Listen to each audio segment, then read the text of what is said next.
Yo, what's up, everybody? After some technical difficulties, we finally got the ball rolling on this one. Yeah! What's up? We're here. We figured our shit out, and we are here to bring you new metal number 4, I think. Yeah, it's 4. Right? Oh, this is 3. Okay, yeah, I thought it was 3. Time flies when you're wearing Jankos and Yeah. talking new metal. Well, we have our astute guest, Mr. Edward G. Gobo, Skyping in. Yes. Every time we do these, we get they get talked about in our circles for what seems like 2 months. Yeah. So Yeah, it seems like we've done a lot more than we've actually done, but this is only the third one. I believe it, And man. we've got suggestions for what we do in the future, but we keep making consistently awesome picks. And this week, which is, it's bi-month it's bi-monthly. Is that how you refer to it? Yeah, Yes. bi-monthly. Every 2 months. Mm-hmm. But these 3 are 3 rad picks, so I'm real stoked to talk about. I'm really stoked to be here. There's nothing to do right now. Every day I wake up and I'm bored out of my mind. Yeah, I hear you. So bored. And it fucking sucks, man. Today was brutal. It's like a holiday, and then it's like you're cooped up inside. Yep. And that is what it is, man. It's hard. It's hard out here, dude. It is hard out here for a pimp. Yeah, you know. So It's like I live in Evanston, and there's no way you could like our mutual friend Nate's the closest person to me, yeah, and I haven't seen him for months. Like it would be like 6 weeks. damn. Because it was like it's been a month since we've been technically under quarantine. Yeah, Because Bill and I played a Something Is Waiting show on March 12th, and I think that today is April 12th. yeah, And then the world shut down the next day. Yeah, the next day, because Gabe's band Lavisher had a show on March 13th, March 13th. They got canceled. Yeah, we had a was headliner there. book that was canceled. A couple shows ran that night in various areas of the city, but by Saturday everything was done. Yeah, And then the restaurants officially closed on, I want to say, that Monday. yeah, Because I was at a restaurant on that Sunday, and they had announced shit's closing down tomorrow. I hear you. Where were you at? McDonald's? No, it was at Kuma's. Oh, hell yeah. Yeah, and they got word while I was there, while I was there. But when it comes down to it, so we've been dealing with this for a month, which the month kind of flew by. Yeah, Because we've been so back and forth with the paranoia, and it's getting worse, it's getting better, this is this and this. So it actually has flown by. But Yeah. It's funny because the days just, at least from my experience, when you're out working and being productive, the days go by quick. When you're just sitting at your house trying to be as productive as possible, they go by super slow. yeah, definitely. Yeah, I've been able to work from home, so it's definitely, at least working from home has helped the weekdays go by faster. But as soon as I'm off the clock, it's just like, well, what now? What You're already home. So yeah, what do it's you like, do? well, I guess I'm gonna get high and play video games and be like a grown man, 12-year-old. So me personally, but it's like, sometimes I like to look up obscure 3-6 Mafia tracks. I've been doing that. That's been a lot of fun. I gotta say, Yeah, dude, that song's sick. that's dude. 3-6 Mafia. Did I mention this before? They actually won a Grammy. Yeah, I Or know. not a Grammy. I know, an Oscar. Oh yeah, for the soundtrack of Hustle and Flow, right? Yeah, totally. Yeah. Yeah, And they well went, deserved. Dude, that was an awesome soundtrack, and they won it back-to-back years with when Eminem had the song on the 8 Mile soundtrack. Yeah. So it was like 2 cool hip hop years back-to-back that Hell brought yeah. him the Oscar. It's awesome. Well, Juicy J was going to be doing a show at Joliet prison with 3-6 Mafia, and when me and Alex were going to try and go to that, but alas, that is no more. I was going to go see Andrew Dice play last night. Oh, no nice. shit! Where was he at, or where was he going to be at? Arcadia Theater. Damn! Okay. Wow, that would have been You know cool. that place? I've heard of it. Never been there though. So it's basically where all the bands and stars of Andrew Dice Clay's existence, like the 80s, go to play shows. Like all the 80s hair metal bands go there. At the Arcadia? All of them. Like Yngwie plays there all the time. What? Really? Yeah. Have you ever seen Yngwie there? I've never seen Yngwie, period. Yeah, I haven't either. Where is it? It's up north by him. Oh, okay. It's St. Charles. Oh, so it's west. Or west, sorry. Damn, okay. So, yeah, St. Charles, I think, hugs, what's that? Elgin, I think. Yeah, yeah. Near there. Yeah, it's out there. So the reason why I know about that place so well is because there's a door guy at one of the places I work at. It has like a residency, basically. Because he loves 80s hair metal. So every time I see him, it's always, did you check out, like, so-and-so was playing there? I was like, yeah, man, I have no desire to go to those shows, but I'm glad Quiet you do. Riot, dude. You know, like, you name it. He's seen him front row. That's cool. Every time. At Arcadia? Yeah. Well, shit, man. He's like all about it because it's like, I can't remember if it's his wife or girlfriend, like bought him essentially like a season pass to this game. It's amazing. Yeah. Fuck yes. Yeah, like VIP everything. This was so cool. They did a thing where at Tinley Park during the summer. There might not, by the way, just a little side note, there might not be any shows this summer, period. Yeah. Yeah, it's the rumor going around. I read a very dismal article today, which has been filtering, saying that there might not be talking about real full-fledged concerts with like hundreds of people there for like, it would be fall 2021. Yeah. And Damn. I'm like, dude, pass. Like, if that fucking happens, I'm going to jump off a fucking roof. Yeah. Like, I don't know. I mean, like, because if there's no concerts till fall 2021, that means there's no sporting events till fall 2021. And then it's just like, it goes from there. Like, it's a fucking nightmare. Like, I hope it ends quick, but I've underestimated this thing totally. Yeah. Like, Bill will tell you I fucking called it. I was like, this will be over by April 1st, dude. And it's like, that is not the case. Today is April 12th, and there's no end in sight. Yeah. You know? And we're Skyping a fucking podcast, so. Yeah, here we are, man, you know? But, all right, so Tinley Park has a thing called, every summer they have a thing called Ticket to Rock, which basically means you buy this one ticket, like your old lady or whatever buys it for you, and then fucking, like for your birthday, and then you get into all the rock shows. Really? So, okay. Like, yeah, but they have to be rock shows. Like, you can't get into the country shows. You can't get into any, like, hip-hop or pop shows. It's just the rock shows. Do metal count? Does metal count as rock? Yeah, so, so it'd be, like, hard rock. Okay. So, like, you know, so it's like you get to, like, go to Kiss, Alice Cooper. Last year, Alice in Chains and Korn were there. Hell you know, yeah. just, like Slipknot. So it's, like, a good deal. But you just basically get a lawn ticket, and it's, like, $200. But you're all in for $200, and you go to, like, 10 shows. Yeah, you know that's awesome. So it's, like, pretty cool. But, yeah, man, there might be no shows there at all this summer. That would fucking be terrible. Well, shit.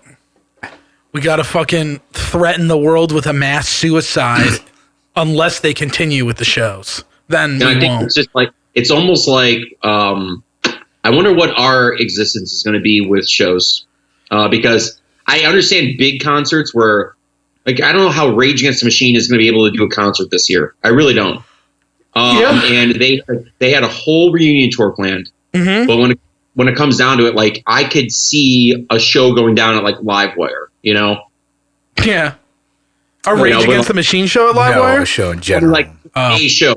You know, where, like, bands show up. A little more lawless over there, so it's understandable. But still, like, I mean, like, if there's 50 people at a show, which is still cool, and bands, there's still a lot of people mingling, you know? It's just, I don't know, man. But we'll see what happens. Time will tell, man. I mean, that's all you can. I was just telling Bill and Dave earlier before we started this, like, there's so much information out there. Like, every single day there's new information from all sides of the fucking, you know, terrain.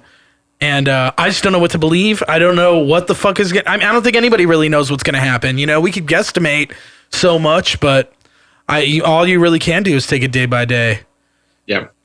You know, Yellow Man trying to stay strong over here, and it's tough, dude. It's tough sometimes, man. But we'll pull through this shit. We will. You know, even if we gotta fucking start by playing shows at like Trader Joe's or something, you know, just as a start. You know, have a death metal band play Trader Joe's. I'll play Aldi, dude. set up a little makeshift stage there, and you know, you never know. So it's so funny because I can't talk to you guys about this because it seems like every day that we've been wrapped up in like music and the scene, if you will, we're always like running to shows, and if we're not playing them, we are going to them, supporting bands and stuff. So I can't say like, well, this will teach us next time to not take it for granted. And it's like, we didn't take it for granted the first fucking time. Yeah, no. At all. We were there. We were stoked on shows we played. We tried to get our friends to come out to shows we played. They did. They had a great time there. We went to our friends' band shows. And then we went to shows of bands that we weren't necessarily friends with, but we were fans of. Yeah. So that's it. Like, we did everything we could. We never took it for granted. And there's so many people out there that do on the fucking regular basis that quote unquote participate in music, that go to like shows that their drag do, or like they mentally check out at the show. Like, yeah, I'm just going to like chill by the bar, you know, like that type of shit. Or like they'll go to shows that they play and then like go in for one riff of another band. Like, yeah, you guys are rad. And it's like that type of shit. And it's like, those are the people who need to recognize not taking it for granted the second time. Like, but not a lot of people we associate with. So props to us. Man. Yeah, dude. I mean, I had tickets to go see the Acacia Strain at Subterranean, and I was literally just being like, fuck, just please let the show pull through. Please let me see this. And of course, it got canceled. And it was just like, shit, man. You know. I brought up the Rage Against the Machine one. I don't think the Rage Against the Machine tour, something tells me it's not going to happen, period. Yeah. Because one band is so fucking fickle. And it took them so long to get to this point where they had shows booked, and then as soon as they're booked, they get the rug pulled out from under them. Yep. We might never see that tour, you know. Yeah. And when it does, who knows when it will happen? You know what I'm saying? It could be like a year from the fall. You know. So it's just weird. Well, I've already started to see some bands reschedule their tours for the fall, and then I've seen bands schedule a year from now. So. Okay, so I'm trying to think the fall. Okay, so some bands are ballsy and they're scheduling it the fall. Yeah. Like this, which is only about like 4 months away. I know. You know? Yeah. And there's some who have just been like, we're going for this tour in 2021. Yeah. We're not taking any chances. Exactly, yeah. So it's just like, it all depends on the size band you are, you know? Yep. Yeah, I was that band Dance Gavin Dance? Yeah. I'm sure so like they had this tour. They have a new record coming out, and they were going to do a release tour for it, and it was them, Animals as Leaders, Issues, who's a big post-hardcore band, Veil of Maya, and a couple of other bands. Like, it was a big-ass tour for them. Like, that was going to hit the Aragon, you know? Yeah. I saw. And they canceled the tour, and then they just announced that they're going to try and do it in October or some shit. So... ballsy move, but I guess we'll see what happens. If it pays off. Yeah, I mean, I don't know. The key is eventually, whether it's Trump's call or not, they need to let it roll. Yeah, and if it sucks again, they need to bring it back. Yeah, because exactly. You can't just like keep worrying about. I mean, we're still in the process of like doing what we need to do, but when it gets to the point where it's like June-ish, and as long as you're on the downswing, eventually they need to open shit up again, or else we're going to end up probably killing ourselves as a society in one way or another, in the hopes that we don't die from this, pandemic. So it's just we're day by day. We'll see what happens. Yeah. I mean, I don't know if you probably did, but, Warforged's agent, Dan DeFonce, he went on this whole diatribe on Twitter, and it got, about like how he doesn't see touring resuming until 2021 at the earliest, and it got like publicized on a bunch of metal websites, like literally like from a Twitter rant he went on, and a bunch of dudes. I noticed a bunch of metal dudes were pissed about it. I think just because they were like, "Oh, why would you say that? Like, it's not good hope or anything." And it's like, yeah, but then on the other side, you had other guys that were saying like, "Oh, he's being realistic," and like. It's just kind of like, well, what the fuck does everybody, know what I mean? It's like, what do you want? Like, you could be realistic. You could be mad that somebody, because I think some musicians thought that because he went forth and said all this stuff like that, and I was just paraphrasing it, essentially he's saying, realistically, don't hold your breath for like a tour to happen this fall. It's probably going to have to be pushed back till next year at the earliest. I think just some musicians don't like the fact that he's putting that idea into other people's heads and people are going to go forth with that. Yeah, I mean, you don't want to hear that. Yeah, exactly. Nobody wants to hear that. Yeah, but if it's real, it's real, and like, I don't know, it sucks. That would suck, but like, Dance Gavin Dance moved their shit to the fall, but that Brockhampton, a hip hop group that I've talked about a billion times on this show, they had a European tour planned for this month. They pushed it all the way back till April of 2021. So they were just like, yep, too risky. A year from now, we'll see you then. What I'm curious now is how is this really going to affect artists on their tour cycles for their current records? Does this mean that they're actually going to be putting out new music or recording new music and putting it out and then kind of starting, whenever the tour cycle picks up again on something new? Or are they going to try and just, pick up from where they left off? Because I was just thinking like, man, like there's so much shit that I'm looking forward to. And like, I was, when you keep an eye on a band, you're like, all right, like, this band, it's been like a year and a half since this band has put out a record. They usually put out a record every year, like probably getting something soon. And now it's like, oh shit, I don't know anymore. Like it puts that all in jeopardy. Cause I've seen certain bands like Carcass and shit came out and they're like, yep, we're delaying the release of our record until this all blows over. Hatebreed did the same thing, but the 1975 is still dropping their new record in May, and, other bands are still putting it out. It's all weird, insane shit. Everybody's winging it. Yeah. I think a lot of bands aren't going to be able to survive this. There's so many bands that are like teetering right now, where like they're interested in their own music, but they kind of got one foot out the door, or maybe they just got one foot back in. Yeah. An example is this: the first band I thought of was they just reunited. The band from the Bay Area, Violence.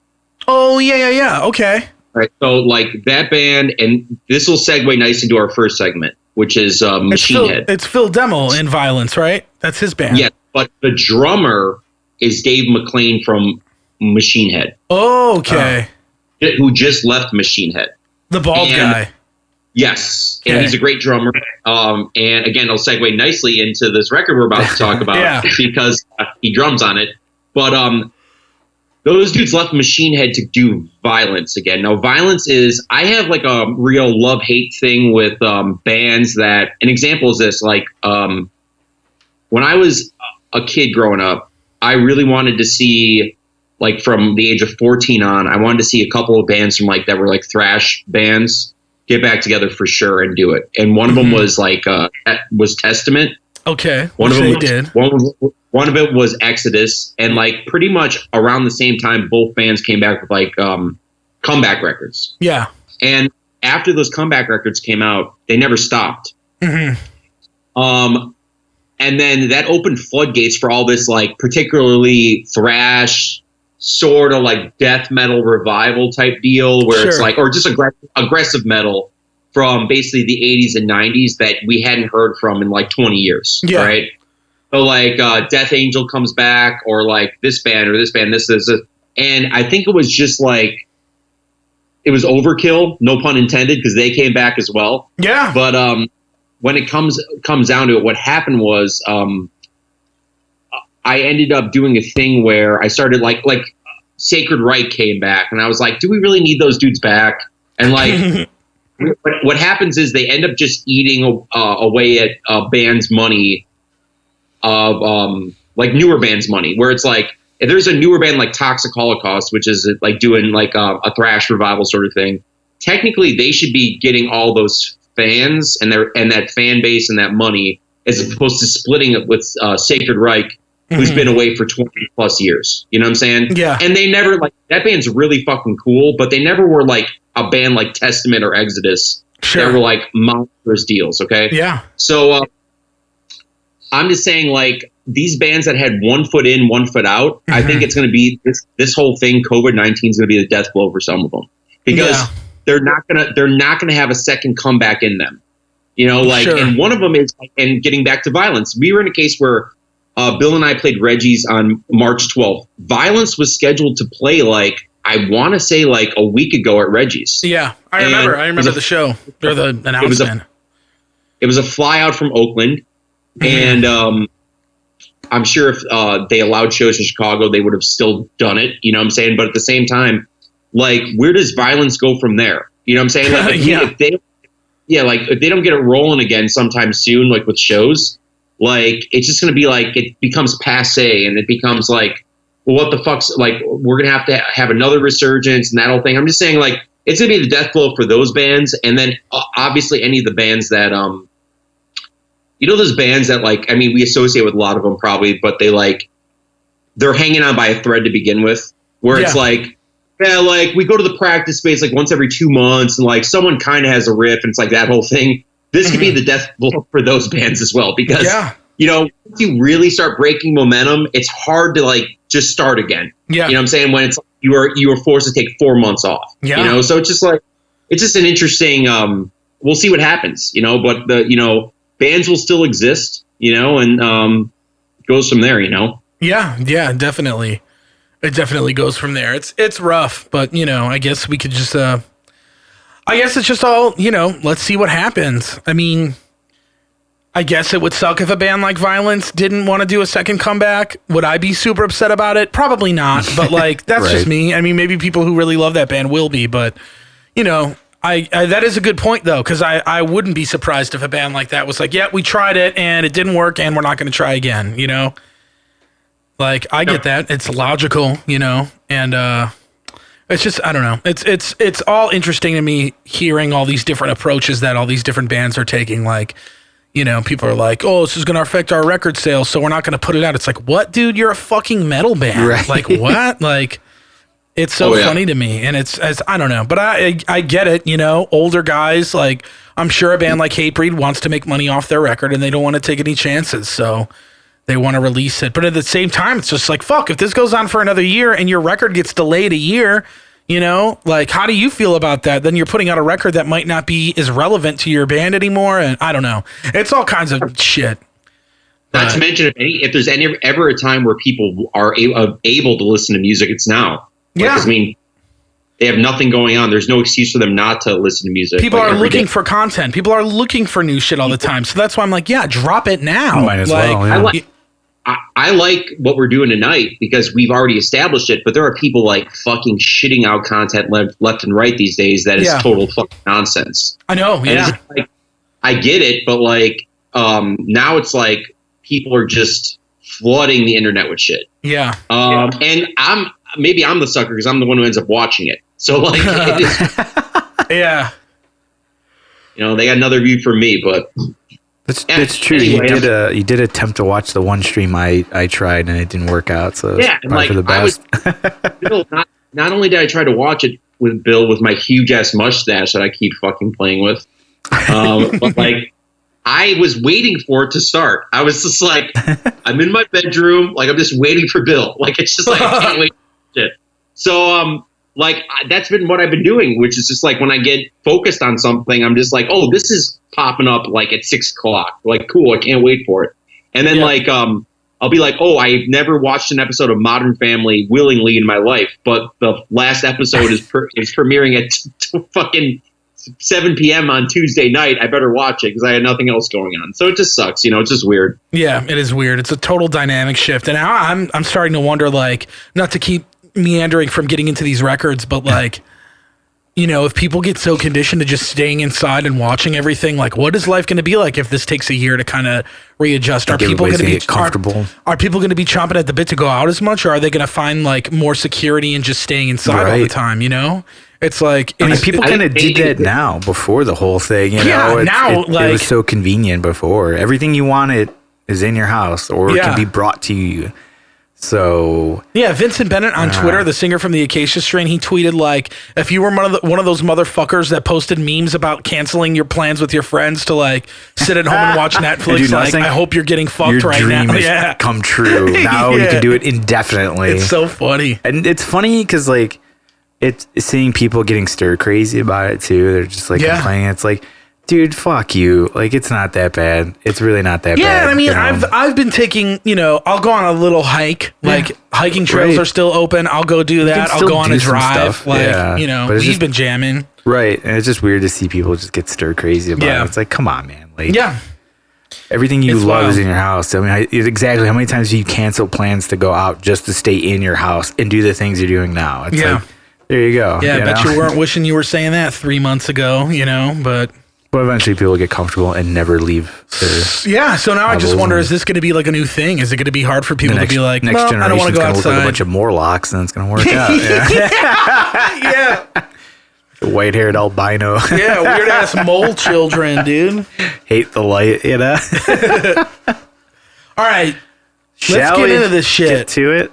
All right, so my record that I chose for this episode is Mushroomhead, The More Things Change.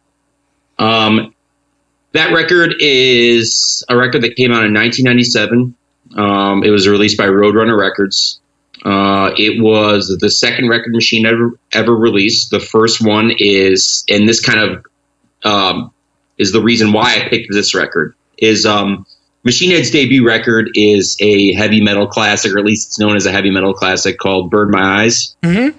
I recently went to go see Machine Head at the Metro, and I want to say February. It was Valentine's Day weekend. Yeah. And they played, it was like a Saturday night at the Metro. It was an all-ages show. And they were playing Burn My Eyes from start to finish. And they were the only band that played that night. So in your head, you're thinking, all right, they're going to do a thing where they basically come out and play Burn My Eyes start to finish. It's going to be like an hour plus set or whatever. But knowing Machine Head and knowing how they roll these days, I knew that wasn't going to be the case.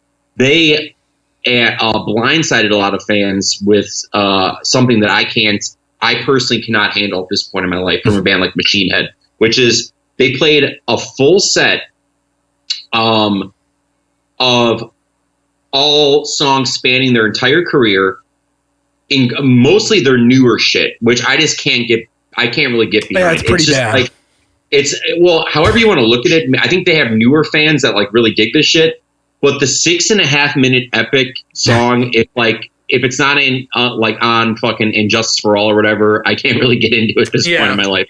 And it's like they're writing these newer songs that are just like these epics and these solos on solos and these like really like it's almost like an Injustice for All style concept where it's like very like you could see this in a book in the 1920s or something. Like it's just like stuff I'm not really into at this point in my life, but.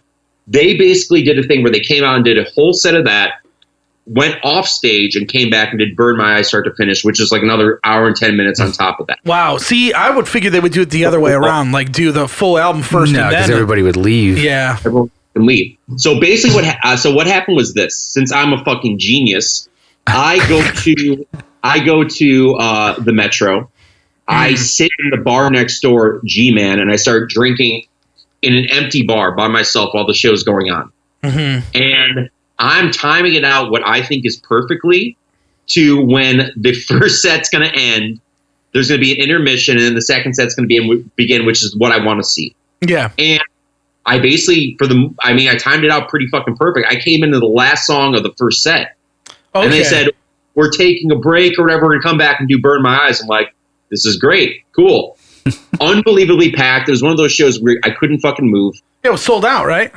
Oh, it was sold out, and it was a very liberal guest list. Okay. It's the worst kind of sellouts because like I've been to shows where it's like the band sells out and then they know no one in the city, so it's like they might have like 5 people on the guest list. Yeah. But like this was so packed. Yeah. And it was a weird time too where it was like we had just had a warm snap and then it came with a cold snap. So it was like people were in winter coats and shit. Yeah. Like you and like bigger dudes and taller dudes and you couldn't fucking move. Yeah, it sucks.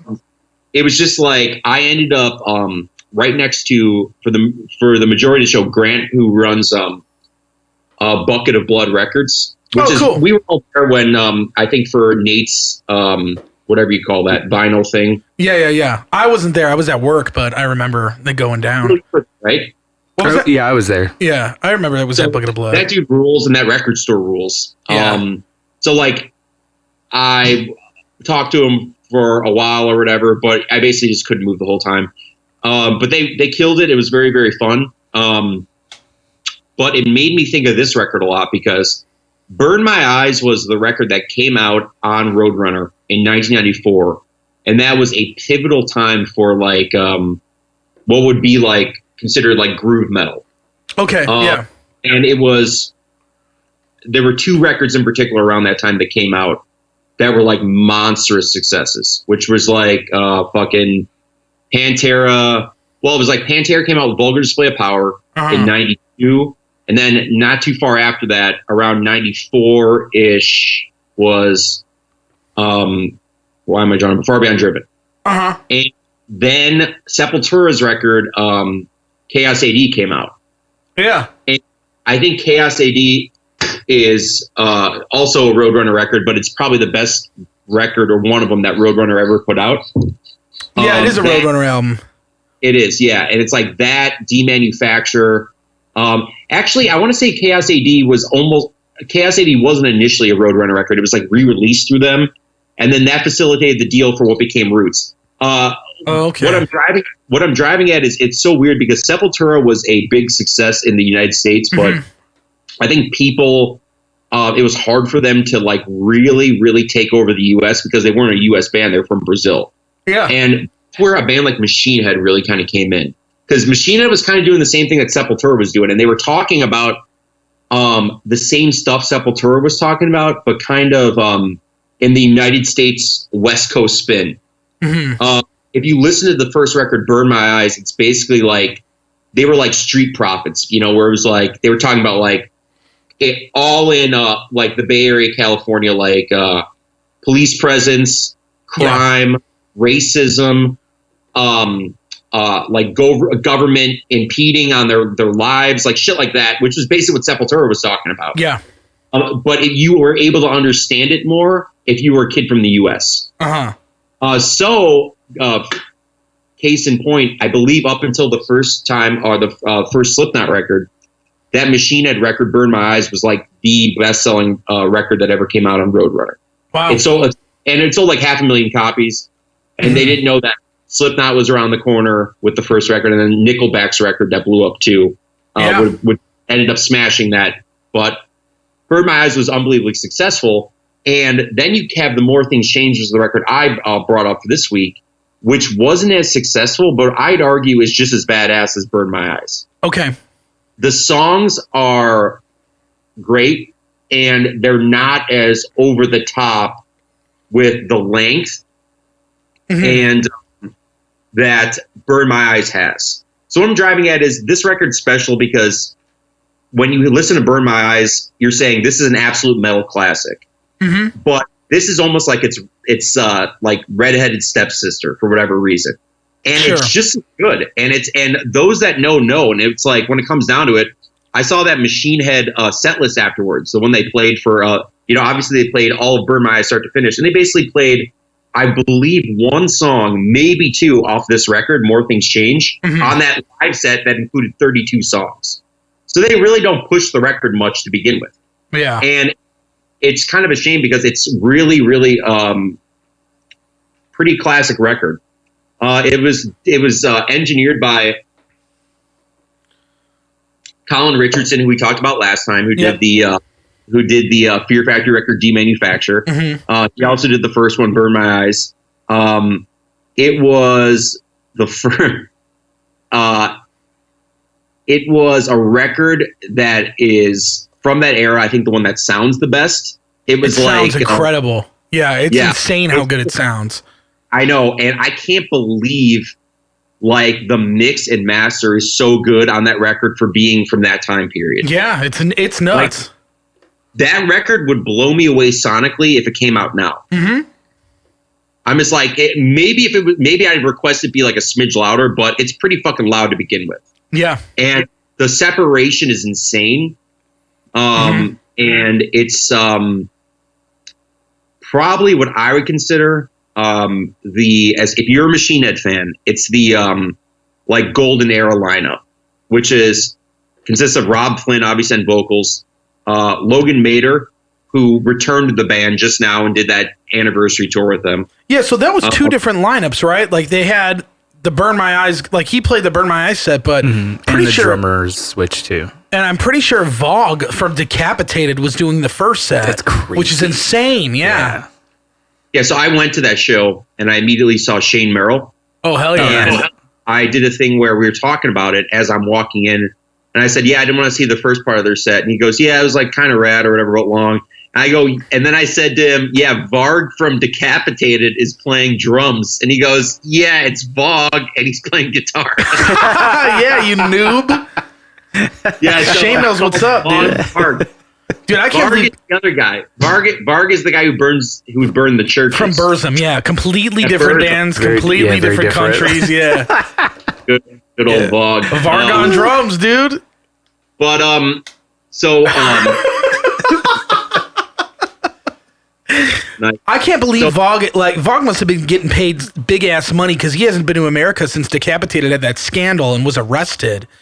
I don't think that band's ever going to come back here. Of all musicians in the world, I'm just surprised, like him. He's a shredder. He rips, dude. I mean, there's so many other shredders out. I don't know. It's weird. I don't know what the connection is there. I don't there know are either. many shredders out there. That's weird. Is the guy from Decapitated the guy with the Polish dude with the dreads? Yeah, that's their That's new the that's their vocalist. current singer.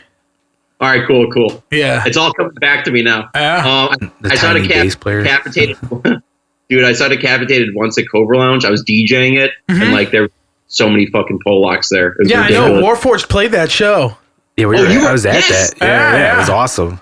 Dude, that years was ago. the shit. That was so good. Yeah. That was the show where like my neighbor came and I didn't even fucking know he was there. This is my neighbor from like my childhood neighbor, and he fucking set it off.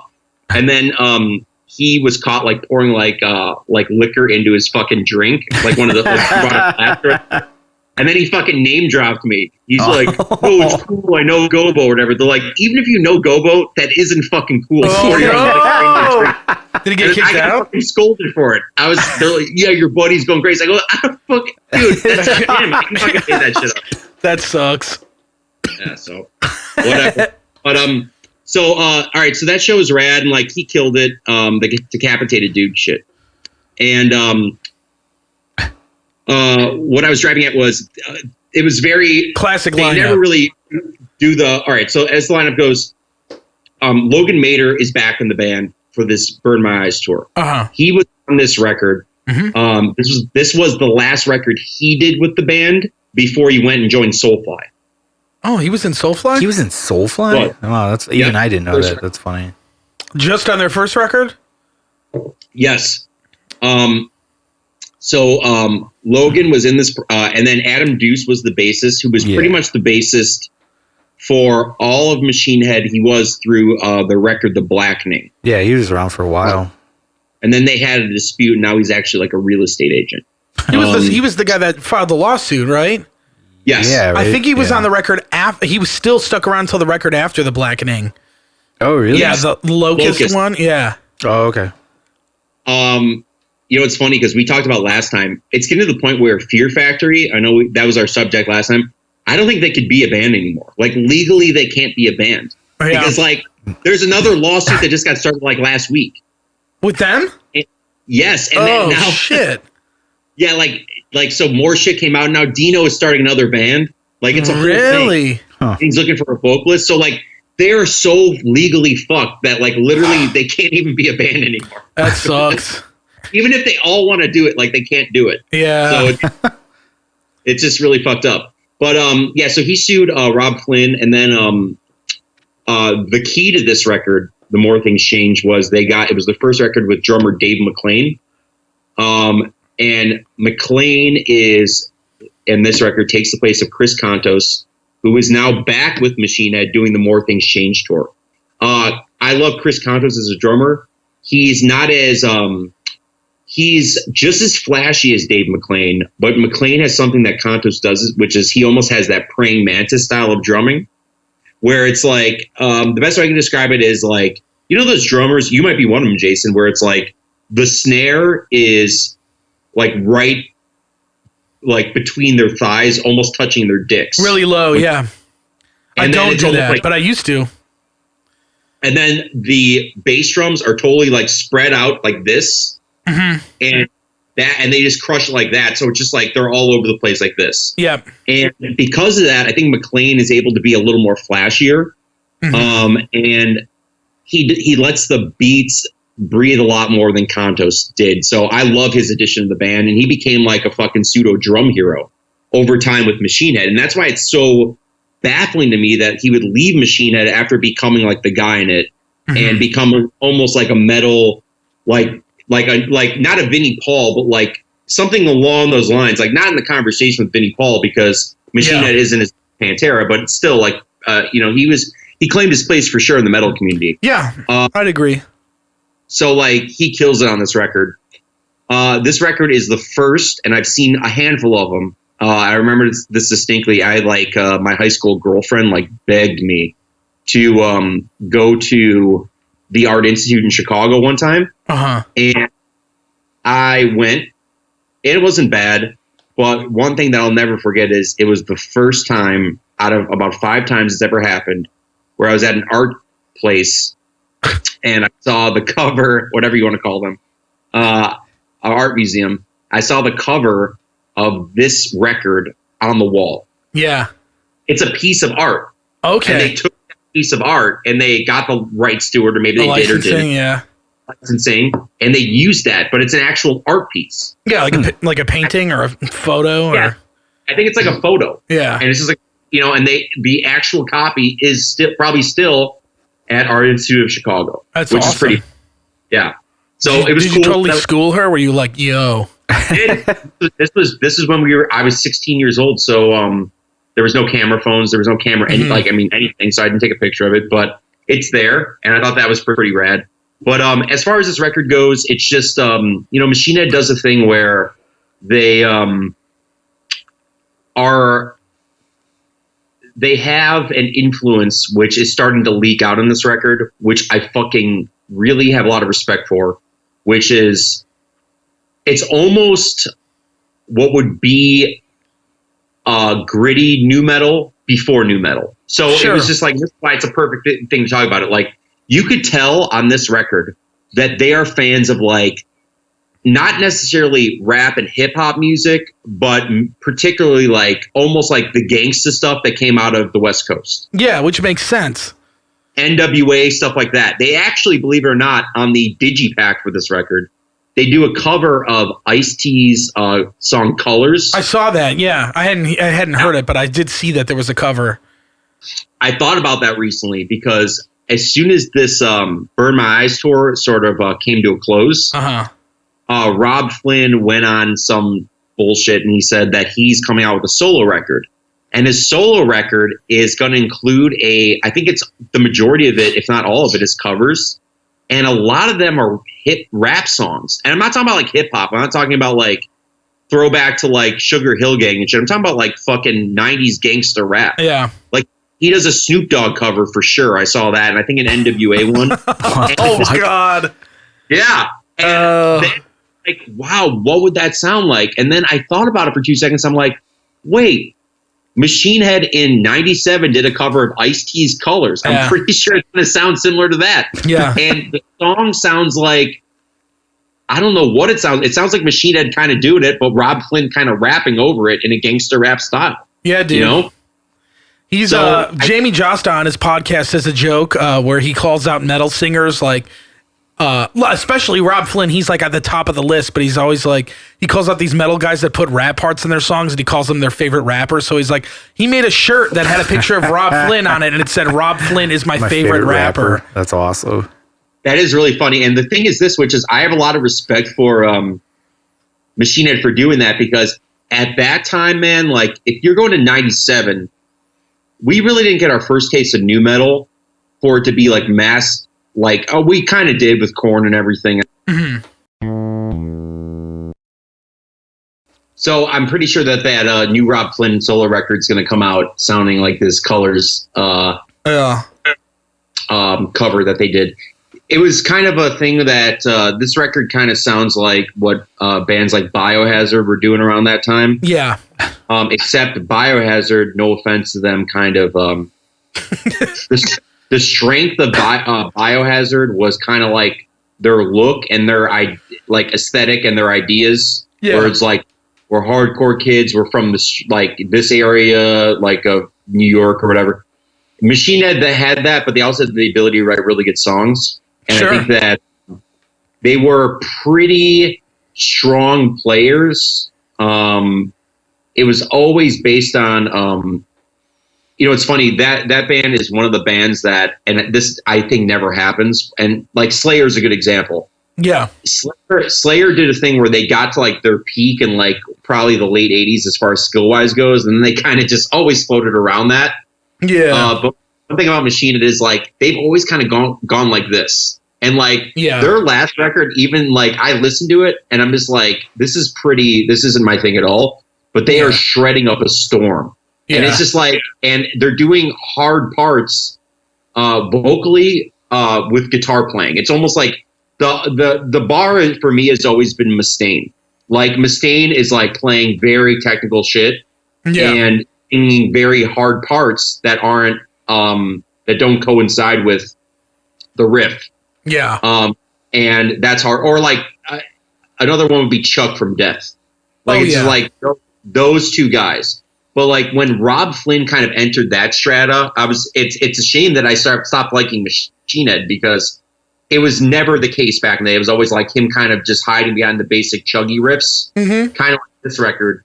And then it got better every time. But this is the era I prefer. I think it's the best of both worlds Machine Head, where it's like you listen to Burn My Eyes and it's very metallic and like it's a heavy metal record.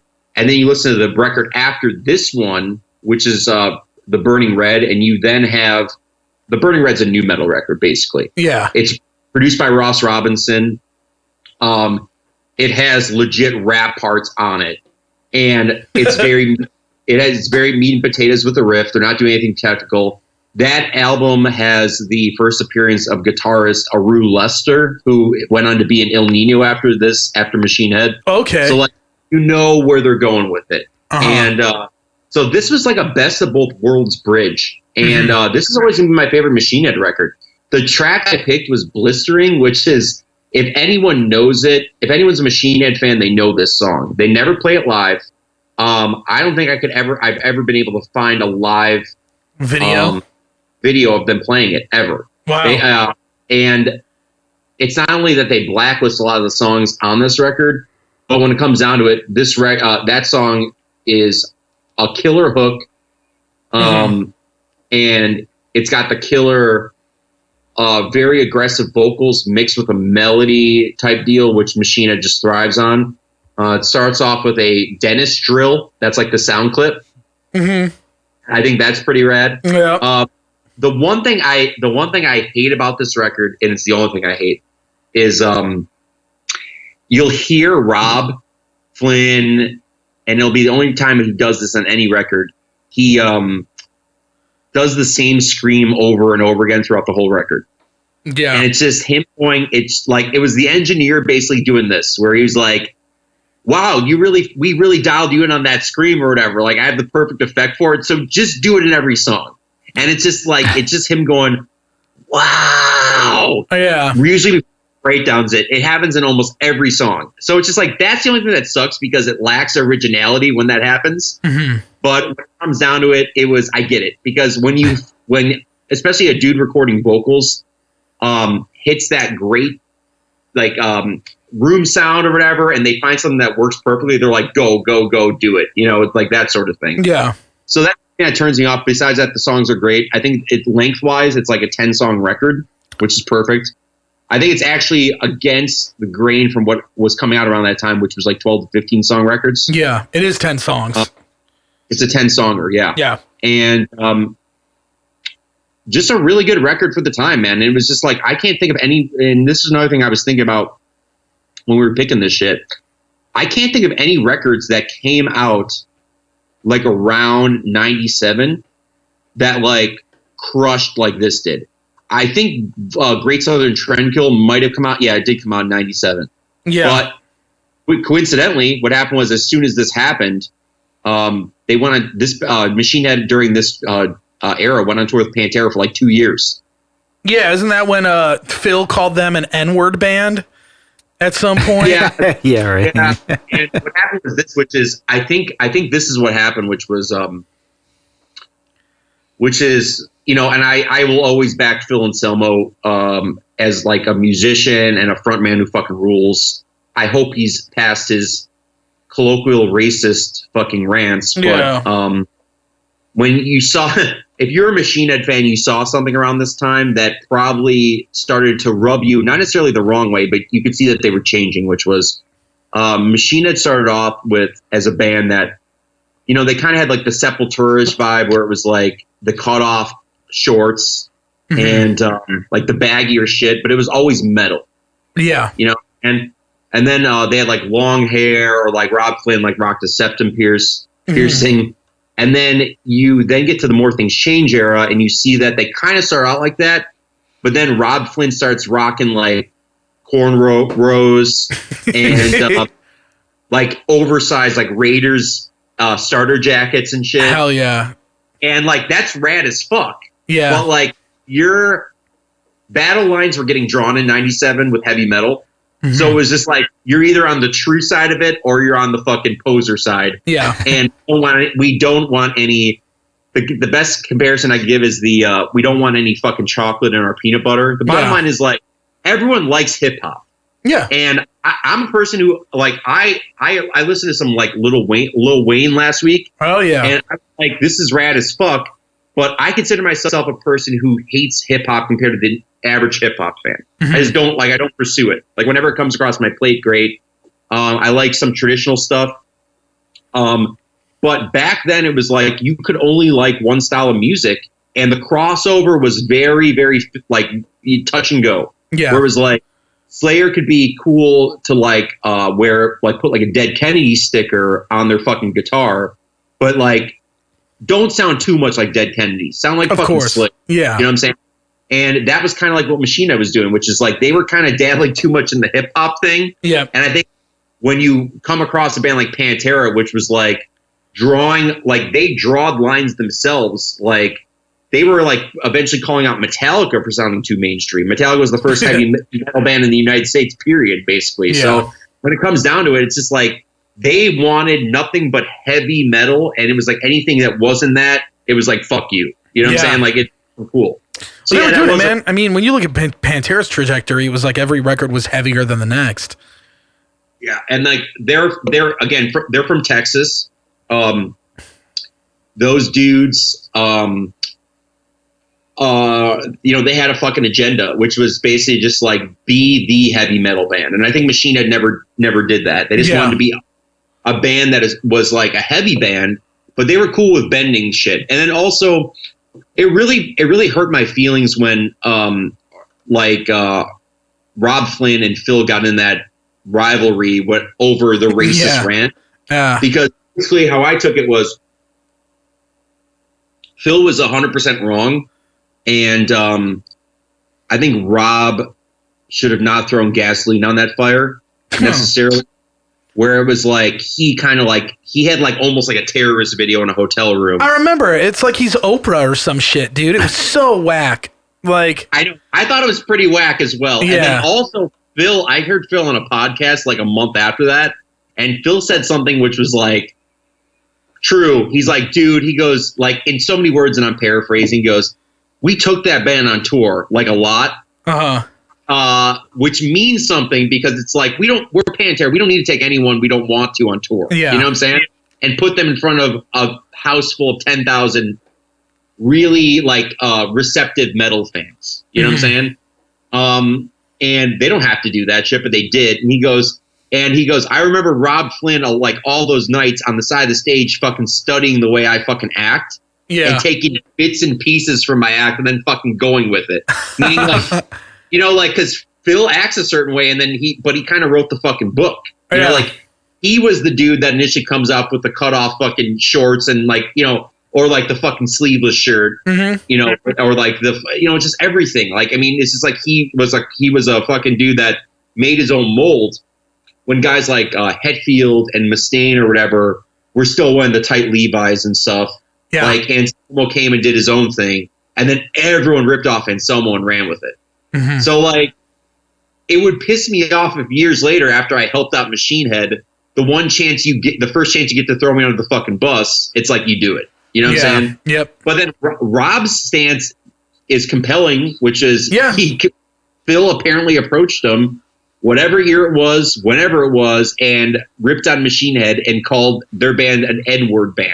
Yeah. You know what I'm saying? So like that makes sense. That would offend me as a person who's in like a forward thinking environment that were like wrapping racism in it. You know what I'm saying? So if I was the victim of that, I'd be pissed off if I was Rob, but thankfully I think that's all under like water under a bridge at this point, you know? Oh yeah. Man, like I will say I did really enjoy this record. I've always kind of fucking hated Machine Head. But I mean, my introduction to them was The Blackening was the first record that I had ever kind of heard, and I didn't even listen to it. It was I was still in high school, I think, or like early high school, and saw Metallica at the Allstate on the Death Magnetic tour. And it was Machine Head was direct support, and The Sword opened. And Hate the Sword was so not about it. Machine Head played for too long. I was like, fuck, when is this going to be over? Like, I was just not about it. And I remember listening to The Blackening, you know, trying to listen to it a little bit before the show, and it like all the songs were super long, and they were these big structures, and I was like, man, what's up with this band? Like, and then, you know, as time went on, in my opinion, they just got even lamer and lamer, like to the point where it was like, oh, I could totally give a fuck about this band, because I was all about, you know, death metal in high school and all the subgenres and shit, and I had no room for Machine Head at that point, and I didn't get it because I noticed that they had such a big fan base. Like, there's so many people that, you know, kind of, you know, latched onto that band. And I knew that at that point, you know, they had quite a few records out. And I'd never taken the time to listen to it. And then I'll get guys that are like, burn my eyes, dude, check it out. And everybody's got their Machine Head. Yeah, exactly. You know? And I'm just like, man, I think all across the board, this shit sucks ass. Like, I didn't even listen to the first record. I remember listening to the new metal stuff, and I was like, oh God, like, I'm sure that was a big I was not into it. I couldn't stand the band. And ever since then, you know, I like now I don't care really. You know, it's like I don't have any distaste towards them at all. But I remember specifically thinking like, this isn't even that long ago. This was when we were tracking drums for the Warforged record at Bricktop. And I saw Pete had a Machine Head hat in the control room, and I was like, what the fuck? I was like, why does Pete have this lame shit? Like, I just didn't get it. Pete's in his 30s. I just didn't understand. I was like, oh, maybe he just likes him, you know, like whatever. Yeah, and then like I sit down last week when I'm working from home, and I put on this record, and like first song in, I'm like, oh, okay, I get it. Like, this is sick. It's a good song. Like, and I almost had to do a double take, because part of me was like, whoa, like you said, this record sounds phenomenal. I mean, in my opinion, for that to be out in like I kept checking the year, because Spotify said 1997. And I was like, no way. Right. And then I went to Wikipedia. And then I was like, damn, this really came out in 1997. Not only that, but like I'm hearing new bands today lift shit from that. Mm-hmm. Still, you know what I mean? Like that record, to me, I was like, this just must have been super ahead of its time. You know, like it had to be. And I noticed it was definitely, I enjoyed my listen through the record thoroughly. There were definitely parts where some of the longer songs where I was like, fuck, when is this going to be over? Right. But it almost was like, it felt like a nod to Metallica to me, where it's just like, you know, these super weirder song structures, and it's just like, you know, they would go on for a bit. I'm like, okay, I get it. Like, they probably dug Metallica, like most, you know, considering they're from, you know, a somewhat of a similar area. The area and the year. You know, and but I mean, some of those songs, like, honestly, like, I really enjoyed, like, the whole first half of the record. I thought was, like, you know, there's some ass beater riffs on that shit, dude. And there's, like, you know, you had songs that were super groovy. Then you had songs with D beats. Like, and I'm like, well, fuck, dude. Like, this is, like, half metal now. Like, that's, like, half these bands are, like, doing all this shit. And it's just, like, wow, like, man, maybe this is why people liked Machine Head, and, like, either A, still hung on, or, like, I'm like, okay, I respect that. This record is awesome. It sounds great. Like, for the life of me, like, they've never put out anything I really enjoyed. Like, I've tried many times, like, throughout my whole experience in metal, like, oh, maybe I'll give this one a listen. Maybe it's good. And I'm just like, oh, I like it even worse than the last thing. Because, like, a lot of people are like, well, now you might like them because they've gotten, like, a lot more, like, metal. And I'm like, yeah, but that doesn't mean, like, it's good, you know? Like, I would take this record... Like, more than anything else. I've still never heard Burn My Eyes. I've never heard a song from Burn My Eyes. Really? Not even Davidian? Oh yeah, you have to listen to that record, man. Is Davidian Let Freedom Ring with a Shotgun Blast? Yes. Okay, I've heard that song. Oh man. So basically, if you were to name the top 50 heavy metal records of all time, I think that would sneak on there. Burn My Eyes. And so because of that, you need to know it. Yeah, I know. Burn My Eyes is just like, it is a classic, and I do think I like this record better almost because it's not a classic, and I think that it's kind of like... a sleeper hit? Yeah, it's a sleeper. Like, I bet you all those bands that currently are out there that sound like this record and are reproducing this record, I bet you the majority of them don't even know this record. Yeah. Yeah. And or they're like, yeah, maybe it's rad or whatever, but they don't give a fuck about this shit. Yeah. You know, it's just like, and... it's just like this record has so many touchstones on it that make it so great, where it's like the time and the place. I think that the sonically, it just, I can't say it enough. I think it's still one of the best records I've ever heard. It sounds great. Yeah. Like there's a big, like, again, the separation, there's a big bass / guitar separation. And the guitars do like a lot of this, like these rub-offs where like one guy is like panned one guy's panned on the other side. So it's just like cool little shit like that. Vocals sound fucking killer. Yeah.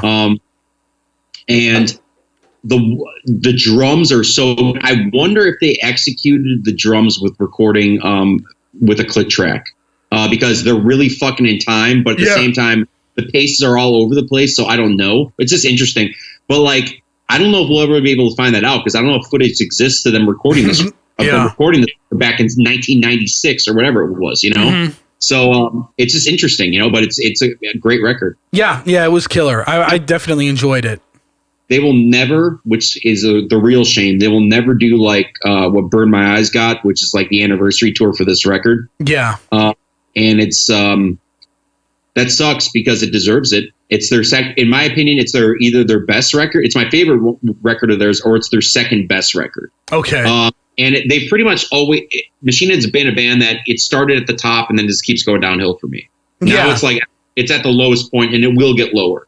Mm-hmm. I think that I actually said to myself that when I saw them at Metro, this is probably going to be the last time I see this band because it's just like, it's not my thing anymore. Yeah. And I'm really glad that it's still other people's things because it's still selling out Metro. You know, and it's just like people seemed like they were super, super stoked on the new shit, but it's kids. Or it's like, when I say kids, I mean, it's like maybe a 25-year-old. And like, I'm 35. So it's like that 10 years makes a difference, especially since like, I'm like an old 35 as far as fandom goes. Like, I mean, I like stuff that a 45-year-old really likes. Yeah. And so it's just like, like, did I see Dillinger Escape Plan at all these small clubs tear it up when Calculating Infinity, Miss Machine, all this shit? The answer is yes. And all those other bands that are around that era. But I was always yearning for those bands that had passed me by to like come back. Mm-hmm. And I was almost pacifying myself with that music. It's just like, I never was like all in with those bands, but I was very lucky enough to see them. You know what I'm saying? So like, I could say I saw Dillinger on the first record tour and the second one. Or like Daughters the first time they were ever in Chicago. You know, it's like that type of shit. Like, and then I hang my hat on that. Don't get me wrong, but it's just a matter of like, or, you know, seeing Lamb of God like on their first fucking tour, you know, but when it comes down to it, I never like had like a huge fucking like Lamb of God shrine in my room. Like, oh, I like, they're my favorite band. It's just like they were a bad band at the time, you know? Yeah, of course. Always for like the older type shit. So, I mean, I'm the same. Lamb of God, I mean, bands like that and bands like Machine Head, you know, what I would consider somewhat legacy bands just because of the fact that, like, their discography and their sound changes, you know, over time. Like, I mean, now, like, I look at Rob Flynn and he just looks like a cockbite. Like, he looks like he dressed himself with, like, attire he bought at, like, Hot Topic circa like I don't know, whatever year you want, like and it's just super. I was just like, man, no, like because I get that they're a band that had their phases, you know, like I would consider probably from what it sounds like the first two Machine Head records to be the records, like those are the integral records. Then they did the new metal phase, which plenty of people I know have ripped on, and then like they did their, you know, their metal phase, which they're doing now, and I hate it. Like I just like, I'm like, man, I want to punch this dude in the head. Like, I mean, I don't, but like, I remember at the time being like, this is lame as fuck. And like, I was so not down. And like, they were taking out bands that I liked on tour, but I would never go. Like, I remember they took Darkest, like on the Unto the Locust, like cycle, Darkest Hour did a bunch of tours with them. And I like was really into that band at the time. And I was like, there's no fucking way I'm going to go see them open for Machine Head. Like, there's no way. And what was funny enough is I kind of just realized this.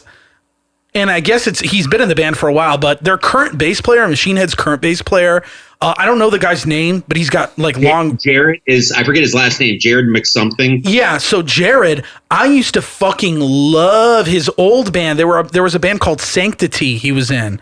They only did... You remember that? Another band after Sanctity. Do you remember Sanctity? Yes, I do, and he was in another band after that as well. Okay, yeah, I don't know the other band he was in, but that one Sanctity record that Roadrunner put out, which was like a product of like how big Trivium was at the time and like Children of Bodom and stuff. It kind of had like that mix of sound with a little more of like, you know, your arch enemy traditional metal. But like I was so fucking into it in high school. It's biting me in the ass because I can't remember what it's called.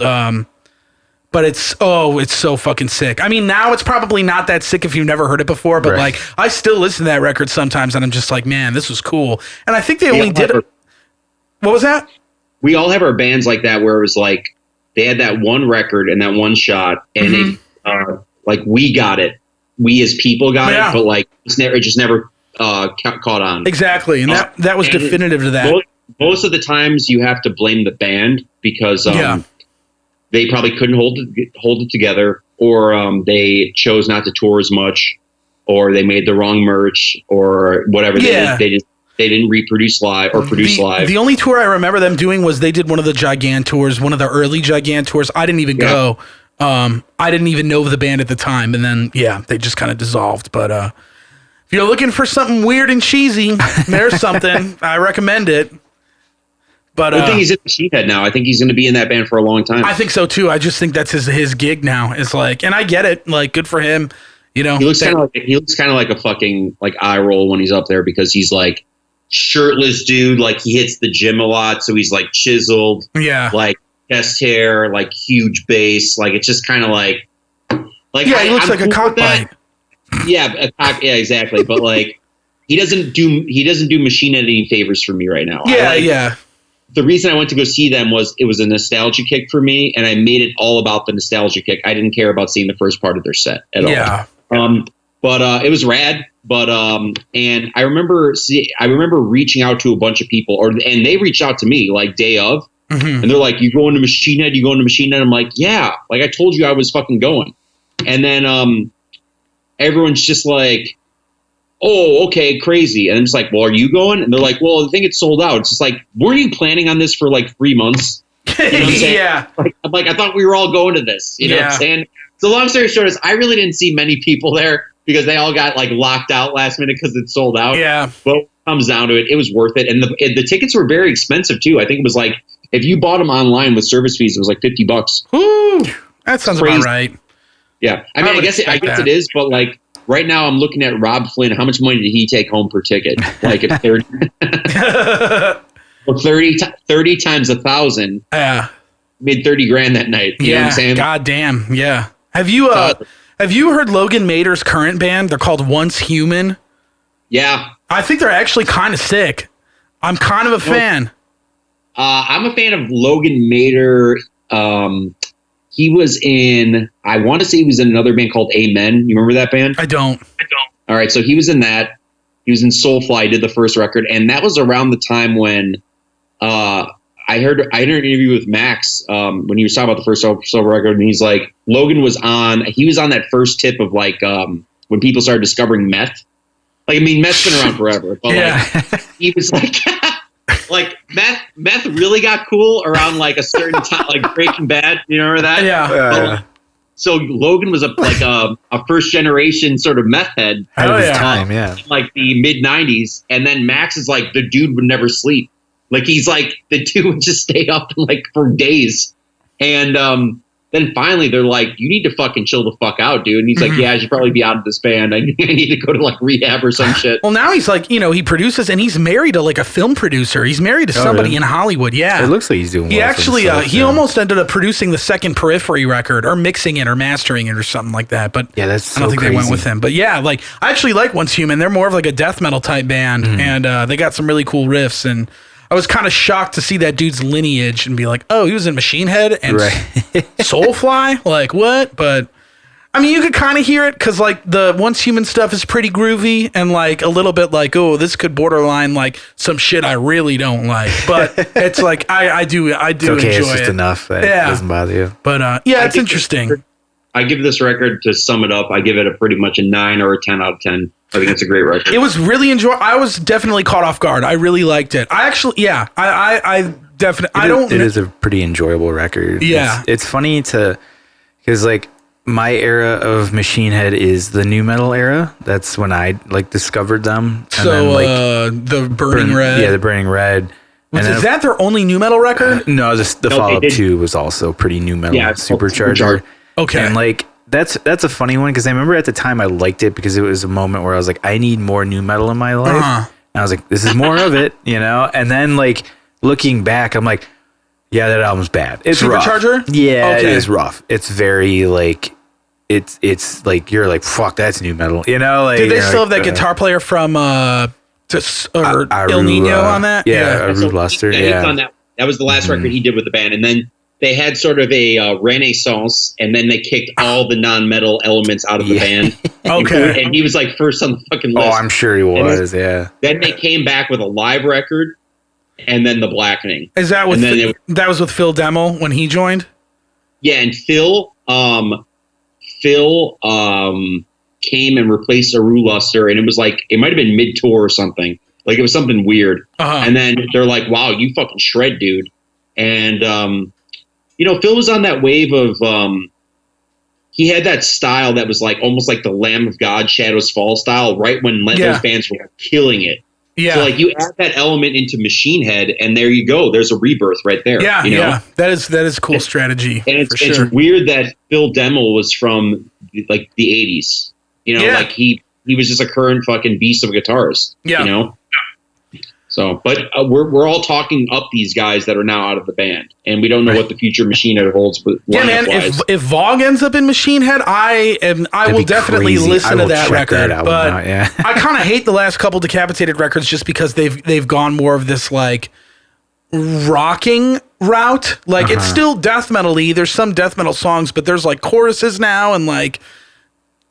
It's weird, man. It's not like the Decapitated where I'm just like, whoa, this is like real shit, Dude, with Decapitated, it's like they have that one big song and fucking Spears of Madness, yeah. Yeah, and I could never for the life of me remember the title, and I always come so close. And I would always say like Spears of Torment or something. Yeah, whatever, same shit. Close enough. I would always piss off Nate because like and then that fucking riff. And I would always say, that song that everyone knows that riff? And, it's like... That's a sick song. I think they have way better shit than that, though, dude. They have, like, that album, Organic Hallucinosis, that, like, changed death metal, I think, period. Yeah. That record itself was just like, whoa, what the fuck? And then you have Rivers of Nile, you have Fallujah, and you have this whole, like, influential wave of that shit. But anyway, this isn't about Decapitated. This is about Machine Head. Next month. Yeah, but because I listening to the More Things Change, there was definitely a number of parts and a number of songs where I'm like, all right, I see how this ended up becoming new metal. Like how they ended up progressing there. See, for me, like the seeds were planted. When I went back and I remember listening to this album, I was like, wow, this is at the time I was like, this is vastly different. Yeah. And I wasn't as much into it.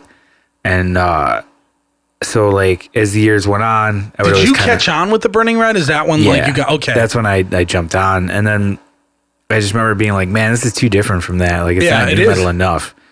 And I was like, this is just way too heavy. It's too metal. You know? And I kind of went away from it. Go back to every once in a while because there are some great songs on there in general that aren't necessarily the new metal songs, but they're just good metal songs that I agree, like. But then it's funny listening back to it now. I'm like, holy fuck, I can definitely hear the new metal elements to this that would go on to become, you know, the new metal Machine Head era. But it was funny just to not be able to pick up on that before. Yeah. You know, but to hear it now in a new lens, being older and having heard all sorts of other shit, it's fun to hear it now. And like, oh, look at that. That's totally like a new metal thing. Are they comp rips and stuff? Like, I mean, where it's like, as opposed to like thrashing out or whatever, they were just like doing the fucking groove, you know? Yeah. And yeah, that's it, man. They're on Nuclear Blast now too, right? They're no longer. Yeah, and like it was. We'll talk about Roadrunner, I'm sure, a little bit when we probably talk about the Mushroomhead record whenever that comes out, because there's like a loose affiliation with that. But like, it comes down to it, like if there was a label that spearheaded what became nu metal, it was probably like Roadrunner was just like the label that was always fucking in the pocket with what was coming down the pike and going to be cool. And I'm not ripping on Metal Blade, but they weren't. You know, like Metal Blade was putting out like their legacy bands where it was like they were loyal to bands like Gwar and Cannibal Corpse that never changed once. And Metal Blade has had a weird trajectory even in recent years. Yeah, I mean, like opinion. I get it where it's like Whitechapel's like a Metal Blade band, I'm assuming, right? They still are, but like they do a thing where it's like I get it, like they put out what's like cool or whatever, but it's got to be like super aggressive and over the top with it. But long story short is like, and then like a label like Relapse didn't even really exist at this point. I think they were forming around the late 90s. Like when it comes down to it, like Roadrunner were the climate controllers for what was good in heavy metal. And then like the bands that existed above like label representation, like a band like Pantera or whatever, they were on major labels where it was just like, they have like access to like huge money because they were they were the bands, you know, like that fucking ran it. But other than that, it was just like Roadrunner was essentially an indie label that just got so fucking big because they just hit after hit after hit. Yeah. And it's just like these Machine Head records and their consistency is what brought them to the dance a little bit. Yeah, absolutely. Bands, so it's like that, Fear Factory, Typo Negative. I think we'll probably do a Typo record at some point down the line, even though they're not really new metal, but there's elements of it. Yeah. And then what happens is like the consistency of it, and then you just rack up numbers. Like it's just fucking crazy.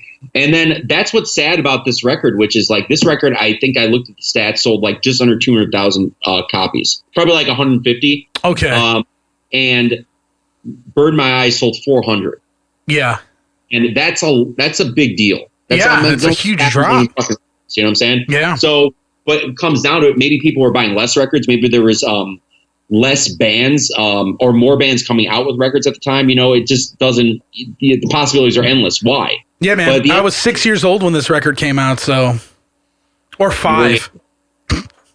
So I don't know what the climate was like, really, but it's interesting to me because when I like started getting into metal, most of the bands I listened to were on Roadrunner. Like Slipknot was on Roadrunner, Trivium was on Roadrunner, a shitload of bands, and then it got to the point like Suffocation, you know, and like it was like, oh, that's the label to be on. But now over the years, you've seen all these bands that were once like the kings of Roadrunner, like Killswitch Engage and Machine Head. I would say Trivium. I think Trivium might be the only band like that I know of that's left on that label. I don't even know if they still are with Roadrunner. They have a new record coming out, but Machine Head was one of those bands where I was like, wow, at least they're still on Roadrunner, and now it's like, oh, not anymore. That's it. Like, it's crazy. You know, it's like how much like some of these bands when their best days are behind them, it seems like Roadrunner is always cutting their losses. And they're we're going to go a separate way. Consistently, That is what it is. I mean, I think they have a desire to stay relevant with fresh bands as opposed to just regurgitating old bands. I'd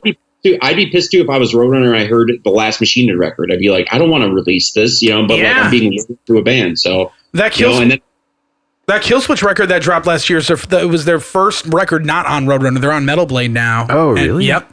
No shit. The last one that came out on Metal Blade was a stinker. It was just like, it's exactly what it felt like, an old ass band. And even the one on Metal Blade, I think, is like not that good. I'm just not. I mean, I don't know. Obviously, and Slipknot isn't even a Roadrunner band at this point anymore. I think.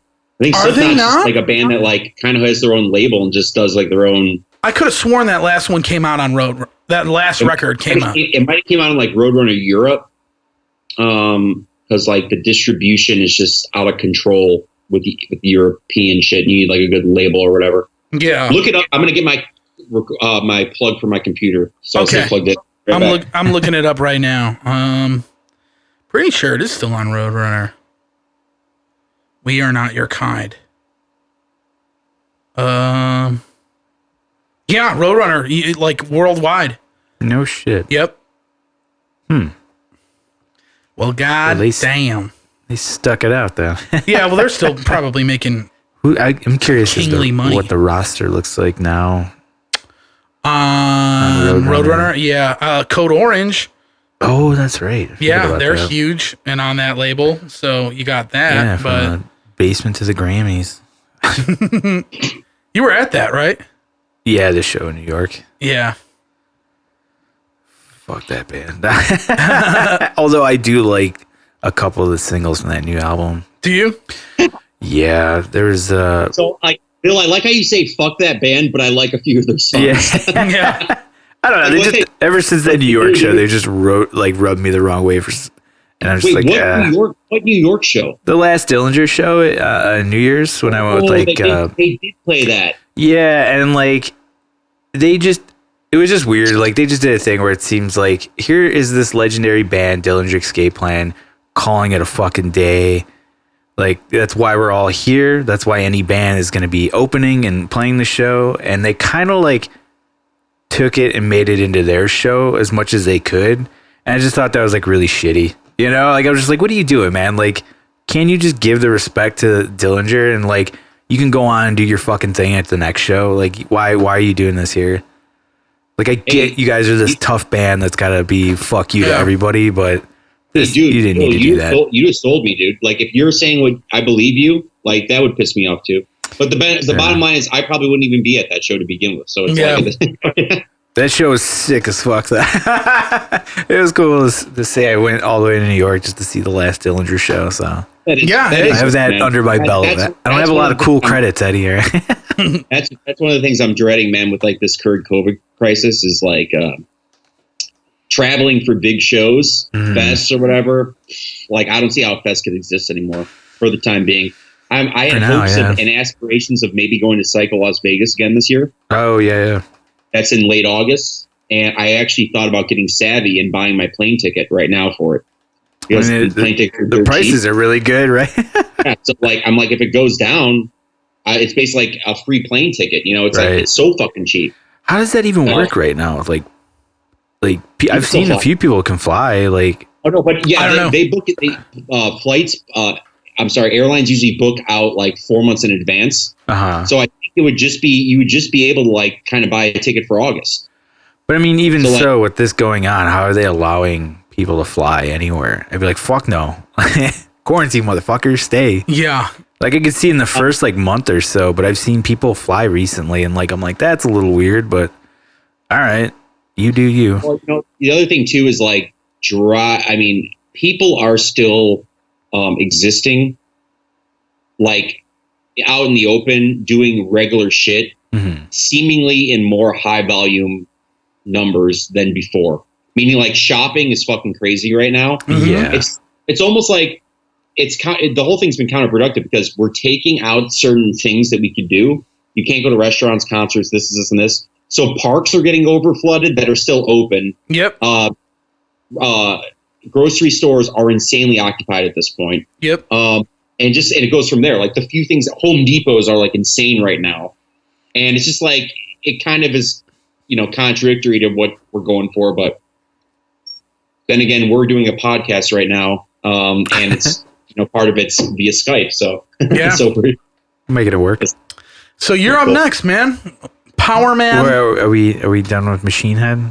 Yeah. And I think that we touched upon everything. It was pretty dope. I like that record a lot. What was your least favorite song on that record? If there was one, my least favorite song is this, which is I definitely have a least favorite song, which is "Blood of the Zodiac." It's the last track on the record because "Blistering" is the track before that, which is the track I picked.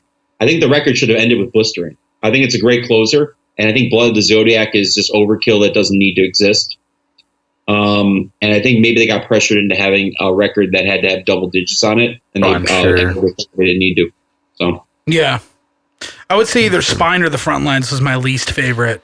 Whatever one was like the ballady-ish one, that one where I was just like, this is going on for too long. Like, towards the back end, right? Yeah, but I love the opener. Yeah, that was probably my favorite. Such a great opener. Yeah, that was probably my favorite song. Riff, dude, it's fucking crazy. Yeah, it's sick. So good. Yeah, they rule. That album is sick for sure. But yeah, it's definitely a fun one. I think anybody that likes metal should definitely check it out. Yeah, absolutely. Yeah, definitely. I mean, it makes sense. If you like anything that has a groove in it, you should be listening to that. Yeah, or at least just check it out. You know? It's a great underrated groove metal record. All the Pantera records and all the Sepultura records get all the play, but that one's a good one. This one kind of gets thrown under the radar a little bit. But. Yep. All right, well, you're up, man. All right. So yeah, we could talk about Powerman 5000. This is one I wanted to do forever. Like, I thoroughly enjoy this album. I still very much enjoy it. Tonight, the Stars Revolt. Yes. Which is it's actually their third album, record, which is funny. I thought it was their second, but yeah, it's their third. But it's their first album where they do the gimmick, the sci-fi gimmick, really, which is kind of funny. And then they really ran with it after that. Oh yeah, and they still kind of do now. Yeah, looks like it. Half-assed now because they don't have production at all. And I saw them recently live. Really? Yeah, because I worked a Non-Point show and they played. Was it cool?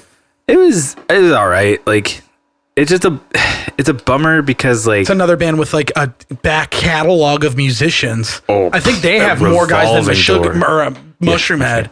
They've had more guys in and out. I wouldn't be totally surprised by that. Yeah, it's funny. Like Mushroomhead, it's hard to beat Mushroomhead. Period. I can't wait to talk about that, dude. Laundry list. I can wait to talk about Mushroomhead for like years with someone because I have so many.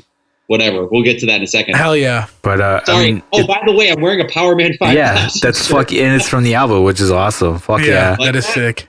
See, there's a collection of vintage shirts back there. I went to my collection and I dragged it out for you guys. Hell yeah.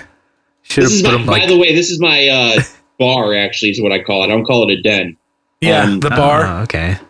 So if you come to my place in Evanston ever, there's only been a handful of people who make their way up there. Nate's been here several times. I'm trying to, man. I need the invite, though. Oh, yeah. Social distancing, man.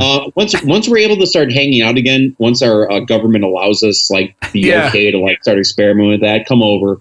But Nate was actually right before all hell broke. He hung out with me like days before quarantine happened here, and then I haven't seen him since. But yeah, like it's a cool little fun little spot, and like anything goes in this room. There's a lot of rock memorabilia that you can check out. Yeah, it's good shit. Yeah, hell yeah. The number one thing is this, which is bands. I can't name names because I don't know who did it. I've had countless bands stay in my house, and fucking a couple of my shirts have gone missing. Whoa, man. Bogus! You got a good collection, man. Like, dude, you know what? It is what it is. Like, I'm not gonna fucking like start fucking calling people out, but like, and then the other thing too is like, I'm not gonna start saying like, all right, I hate people who are like, now they ruined it for everyone because my one shirt got stolen. Right. Like, it's just like, no, I'm not gonna not have bands stay at my house. Like, that is what it is. It comes with the fucking territory. Right. I shouldn't have the shit fucking laying out then, even though it wasn't laying out. Yeah. But I had a vintage like Doink the Clown shirt. It's a wrestler. Oh, nice. I could probably rebuy online for like $70. Not the end of the world, but there was that, and then I lost a Down koozie that I bought at a Down show like fucking in 2000 or something. It was fucking sick. I believe it. Whatever, it is what it is. I'll live. So you got I got the Powerman shirt on, dude. Hell yeah. I like this record, dude. I thought it was fun to listen to, man. Yeah, and you know what? My first impression of it was once again it didn't feel like, it felt more like industrial hard rock than it felt like they're in that realm of like Static metal-y. X kind of vibe to it. Like, because I get that the singer does a thing where he sings songs like this and it's all like this. And then, like, the chorus is really aggressive. And, like, there are parts where I'm like, he kind of sounds like a little Jonathan Davis-y at times. A little bit, yeah. But, like, yeah, it was definitely, I mean, I've heard the single, which is, Dark Worlds collide. Yeah. Like, I've heard that song a billion times. Is that times. even a single, or is that like? I mean, I would say that is a top 10 new metal anthem of all time. Right. Yeah. It was the first single on this record. Single, yeah. I know. I was just putting the emphasis on that song was insanely important. Yeah. Yeah, I mean, I saw it because it was on MTV every hour on the hour. Oh, really? You know? Oh, yeah. I mean, it was a fun music video, you know, because it showed the campiness that came along with that band. Yeah. And like I said, they had that whole gimmick, you know. Dude, it's so cool because all right, so as far as Powerman goes, a couple things, which is, if we've addressed it already, I apologize, but the singer is Spider-1 is Rob Zombie's brother. Right. Oh, shit. Is that really his brother? You didn't know that? I had no idea. Yeah. So, yeah, him and Rob Zombie's younger brother, Rob Zombie. That's Rob Zombie. I know Rob Zombie's on a song on the record. Yep. Yeah, and I believe the guitar player and one of Rob Zombie's drummers were brothers as well. So what's his first? The Tempestas, right? What's his actual name? Star One's name or Spider One. Fuck. I forget what it is. It's something Cummings because that's what. Yeah, it's like, their last name. Mike Cummings or something. I think it's Mike. Yeah. Mike Zombie. But, Mike Cummings. Zombie, yeah.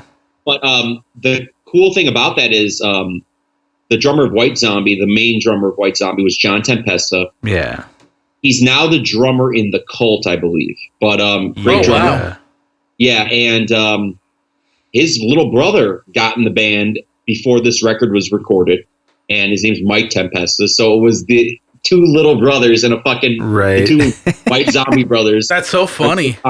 So fucking cool.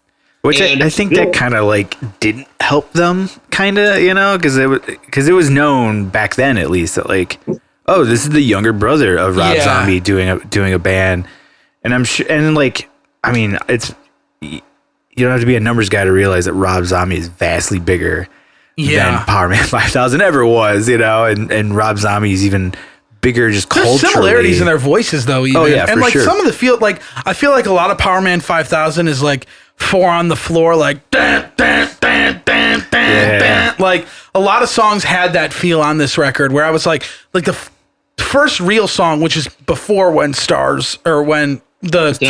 Yeah. Supernova Goes Pop. Yeah, like I was like, is this that song? It's got the same feel, and I was like, no, different chorus. Like that can't be it. And then that came out. I was like, oh, here we go. You know, that's the one you're looking for. There's many bangers on this record. Oh, there are actually a couple songs where I'm like, ooh, I like this. It's good. The groove is great. There's some good heavy moments to it, definitely. You know, and like very catchy.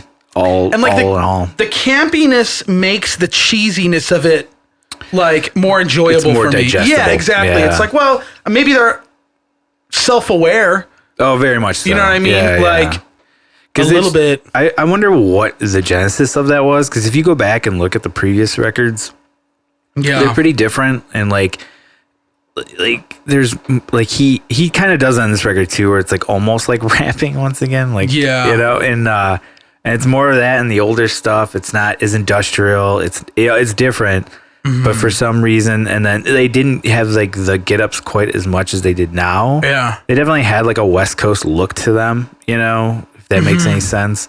And then it was this album that they're like, all right, we're going to do this sci-fi theme and we're going to take it and run with it. Yeah. And it was great because I love sci-fi. So maybe that was like in the back of my head where I was like, oh, they're a bunch of fucking sci-fi nerds. Like, it's cool. Sold, I mean, that narrator, like a Malachi, kind of a whatever concept record as well, which is kind of funny. Yeah, and like you could tell because they have the intro and the outro. Mm-hmm. Yeah, the narration to it. Yeah, and that guy is like an infamous narrator too from like the 50s and shit, which funny? Was like, it was super cool. I was like, oh, this is fun. Like it was cool. Yeah.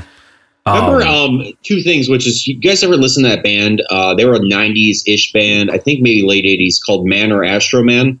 No. I never even heard of them. They're basically like a surf rock band that kind of has like almost like the Powerman theme, but they just kind of touch upon it. And they're like on a comeback tour right now, and they're doing it. But they're sick. They're a great band. But like Powerman was kind of taking the gimmick with this record to like an extreme next level. And it was also around the time when we had heard, I don't know, I'm trying to like really think back to this era, but like I hadn't heard the term K referred to as $1,000 like ever, or 1,000 ever until Y2K, which was right around this time. Yeah. So it was like when Powerman started calling themselves PM5K. Like I was like, holy shit, this is so rad, you know? Because so they were just kind of like, they were the band, at least for me, that was synonymous with the Y2K era, where it was almost like space fiction mixed with social fiction type deal.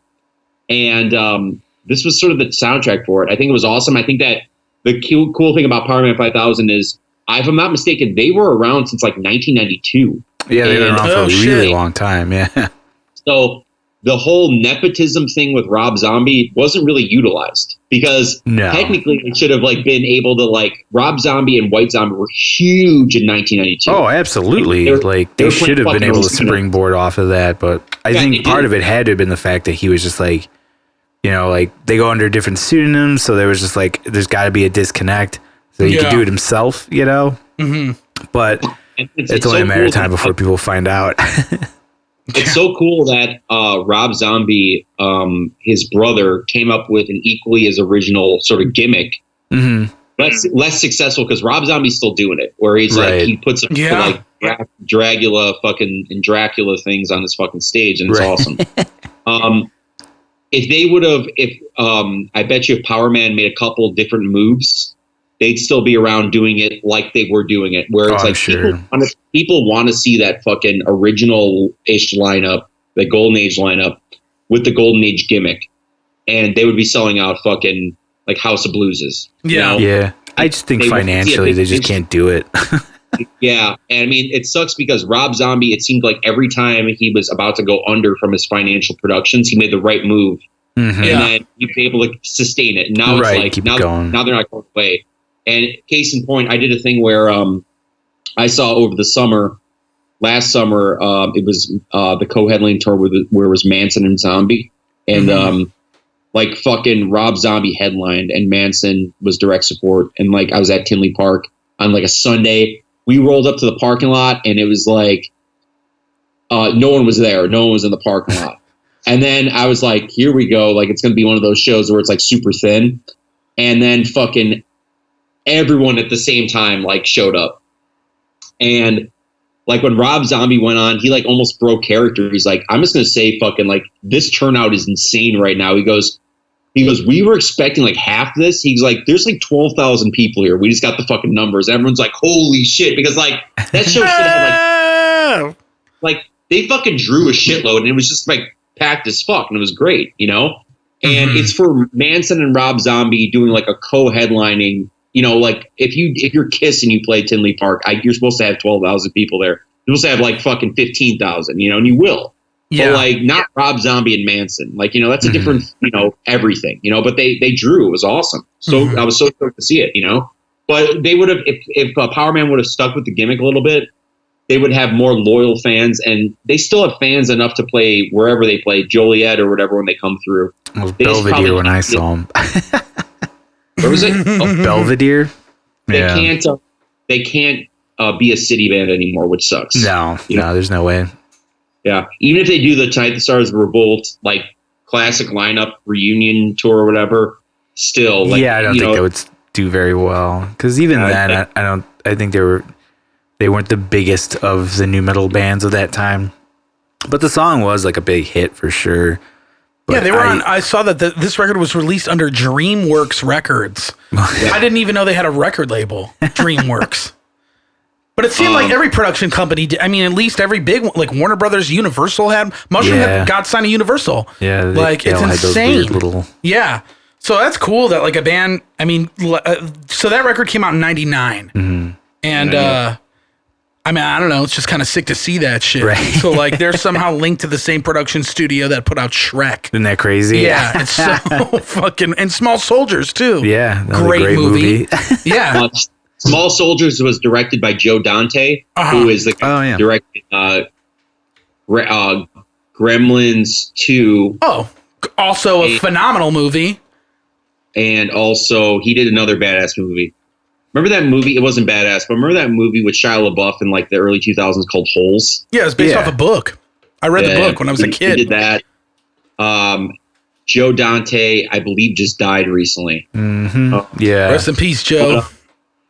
But you know what's funny about this record is the girl, the engineer of the record and producer is a girl. Her name's Sylvia Massey. Okay. Oh yeah. She is an unsung producer of 90s, particularly 90s, 2000 shit. Mm-hmm. She got put on the map by doing 2 records back to back, basically, which was she did remember that band called Green Jelly? Yeah. All right, so the one with the 3 Little Pigs song on it, she did that record, and she also then Green Jelly was tight with Tool, and then she did the first Tool record, Undertow. Yep, I'm seeing that here. Wow, she's done a lot of shit. And then she kind of did the whole girl thing where it was like you could like engineer this record, or you could mix it or whatever, but you're not going to be basically the all 3 person, which is like produce, mixing, and fucking mastering, engineering. And the next band to give her the opportunity, I believe, was Powerman 5000, and I think that she came back with this record, and she went on to do a bunch of bigger bands after Powerman. The record blew up. I know she did like a Johnny Cash record, but she did bands that like us 3 wouldn't even fucking have heard of, but they're like big in like Europe or something, where it's like they sell like fucking 100,000 copies when they do that shit. You know what I'm saying? So it's really rad that they gave her a shot, especially when, again, the nepotism thing with knowing Rob Zombie, like, and being a band that's now signed a DreamWorks label, they could have got any producer to do it, basically. And it's just like they could have got Ross Robinson or whatever. Or the guy that would made the most fucking sense would be the guy who worked with Rob Zombie and White Zombie all these years, Scott Humphrey, where it's like, let's just get him. Like, he knows exactly what we're going for, basically, which is that just like overproduced, loud as fuck rock. And they went with her, and it sounds killer. Like, I love the sound of the record. You know what's funny? I used to think that the song When Stars Collide, I used to think that was a Rob Zombie song. Oh, really? For the longest time, yeah. That's like so when I was funny. a kid, I was like, oh, yeah, it's another Rob Zombie hit.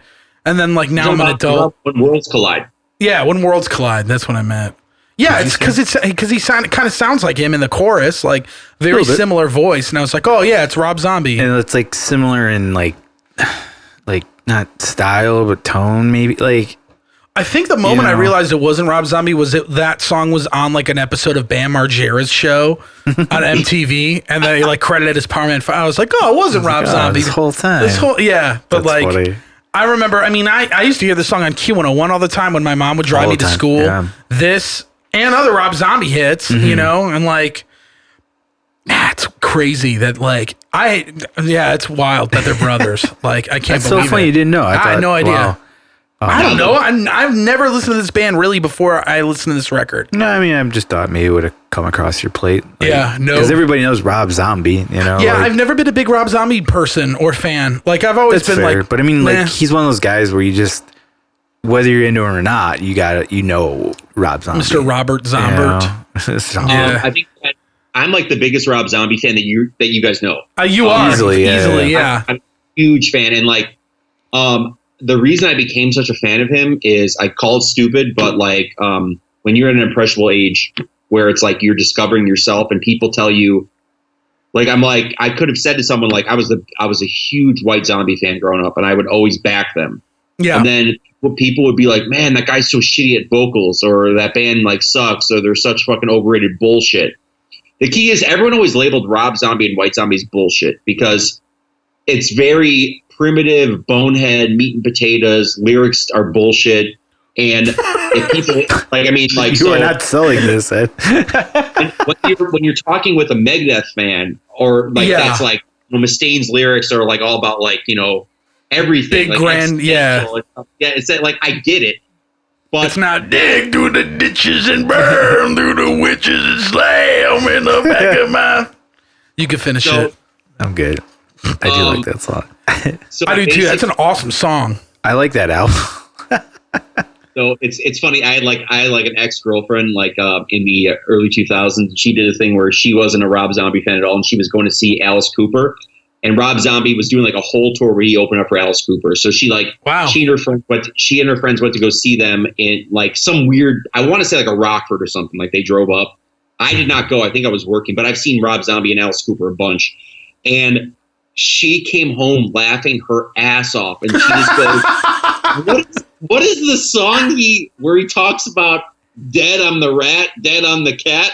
And it was like, "Da-da," and then I'm just like, it's from Dracula, right? Just like, "I am the rat sleeps up," and she just kept yelling out random ass Rob Zombie lyrics from recollection of the show, making fun of it. But awesome. It was fucking hilarious.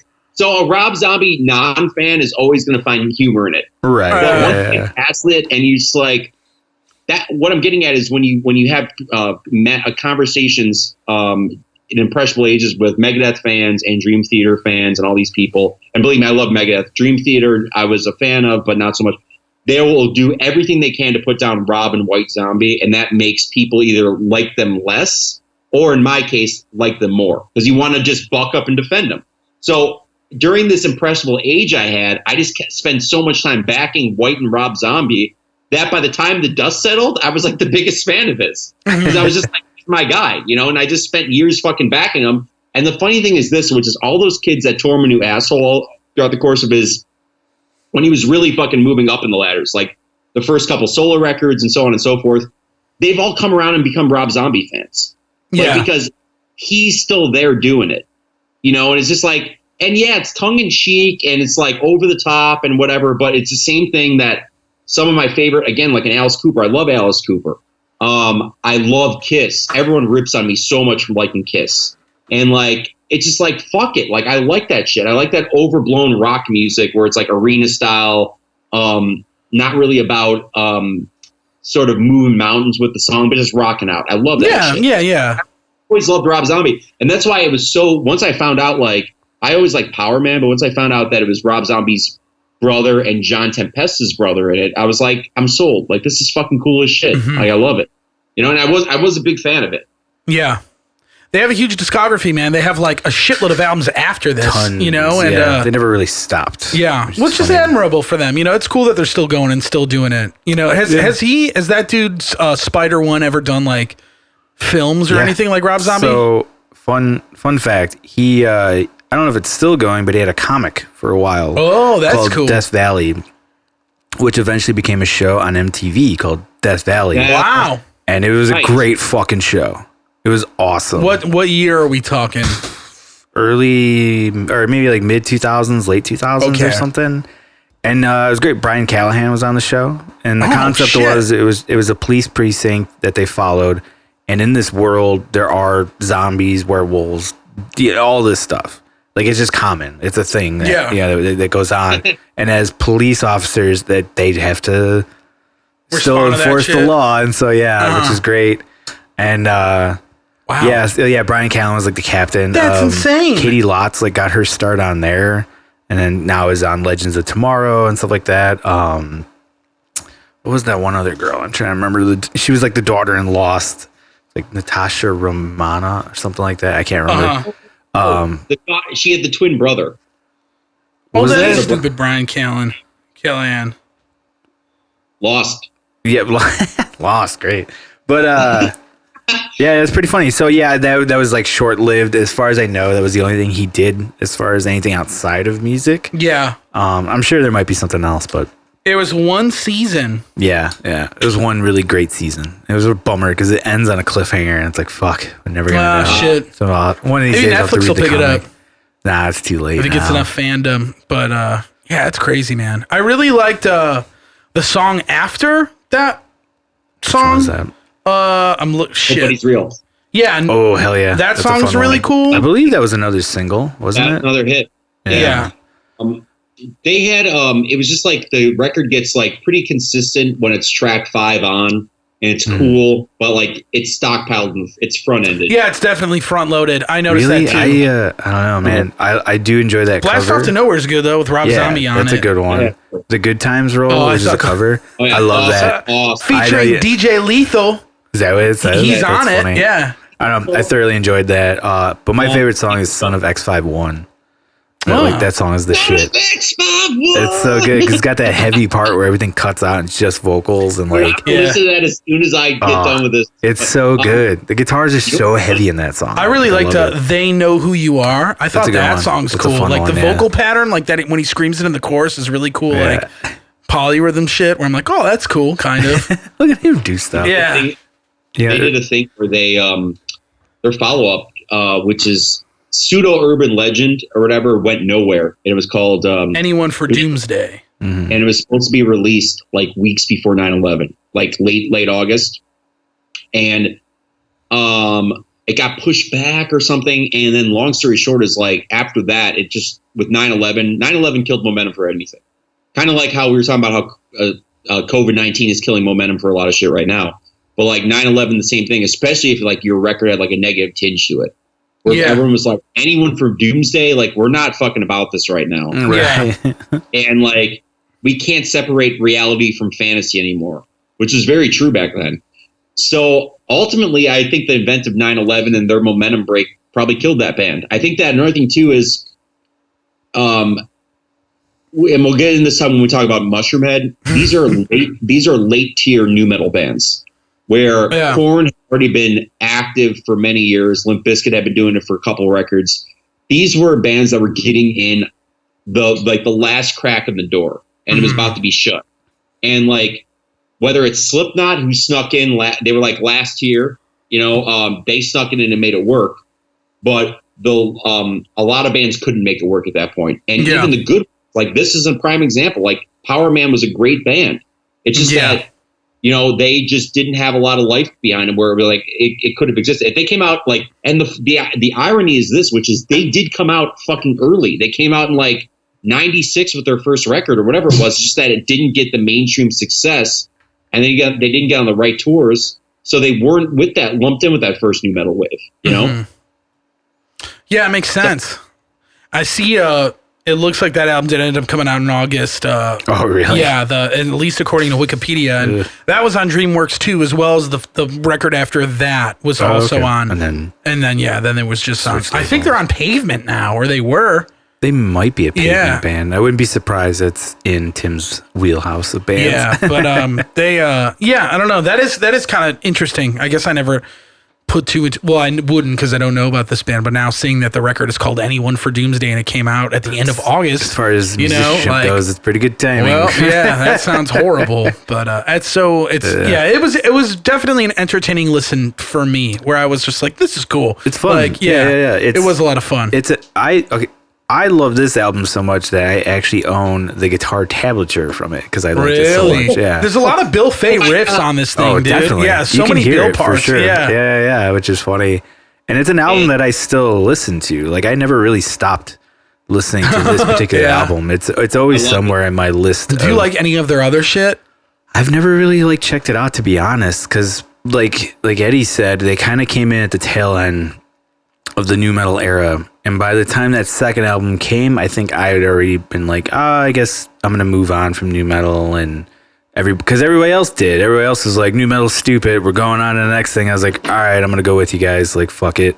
And I never went back to really check. Okay. I mean, maybe I will now, but then again, this album also just has like a special place for me because it's a time capsule of like this moment of that time, which was great. And I loved listening to the album so much. And like I said, I still do listen to it from time to time. I'll just have it on because it's a fun album front to back, And it's a fun album. And that's like what's really, it's hard to find records these days, especially that are just supposed to be fun records. Right. And even if it's almost like you get grilled for wanting to be a fun record where it's like they're just trying to be morons. Like it's just like and we'll talk about it again. I want to for a specific reason I'm going to mention a certain artist when we talk about Mushroomhead. Hell yeah. But, and it's the concept of a fun record, but like it's almost like you need to either have a full on fun record kind of like The Darkness, for example. That's a good example, where it's like, if you ever listen to them, they are just so over the top with trying to have fun and be cheesy or whatever that it works. But if you hint at having fun, it's like, no, dude, not happening. And it's just like, well, that seems kind of stupid. Like, it's almost like the only way to do it is if you're just full tilt fun. Yeah. Like, it doesn't make sense to me, you know? It doesn't, my brain thinks that way though, but I agree with you. It's like, yeah, why, you know, like I'll listen to a record and one band has one fun song. I'm like, fuck this. But it's just like, yeah, why does that, you know? Can't have just a toe in the pool. You got to be in the pool. Yeah, or out of the I pool. guess. I mean, the Powerman was just such a band that, like, with this record, it was the visual, like all their faces are on the album cover in the suits.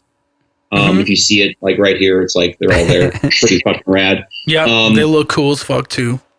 That was it, which is like it all made sense. And the look was just as important as the music, but they matched. And like, I remember, you guys remember, this is probably something we should discuss on this show. Remember that show called Farm Club?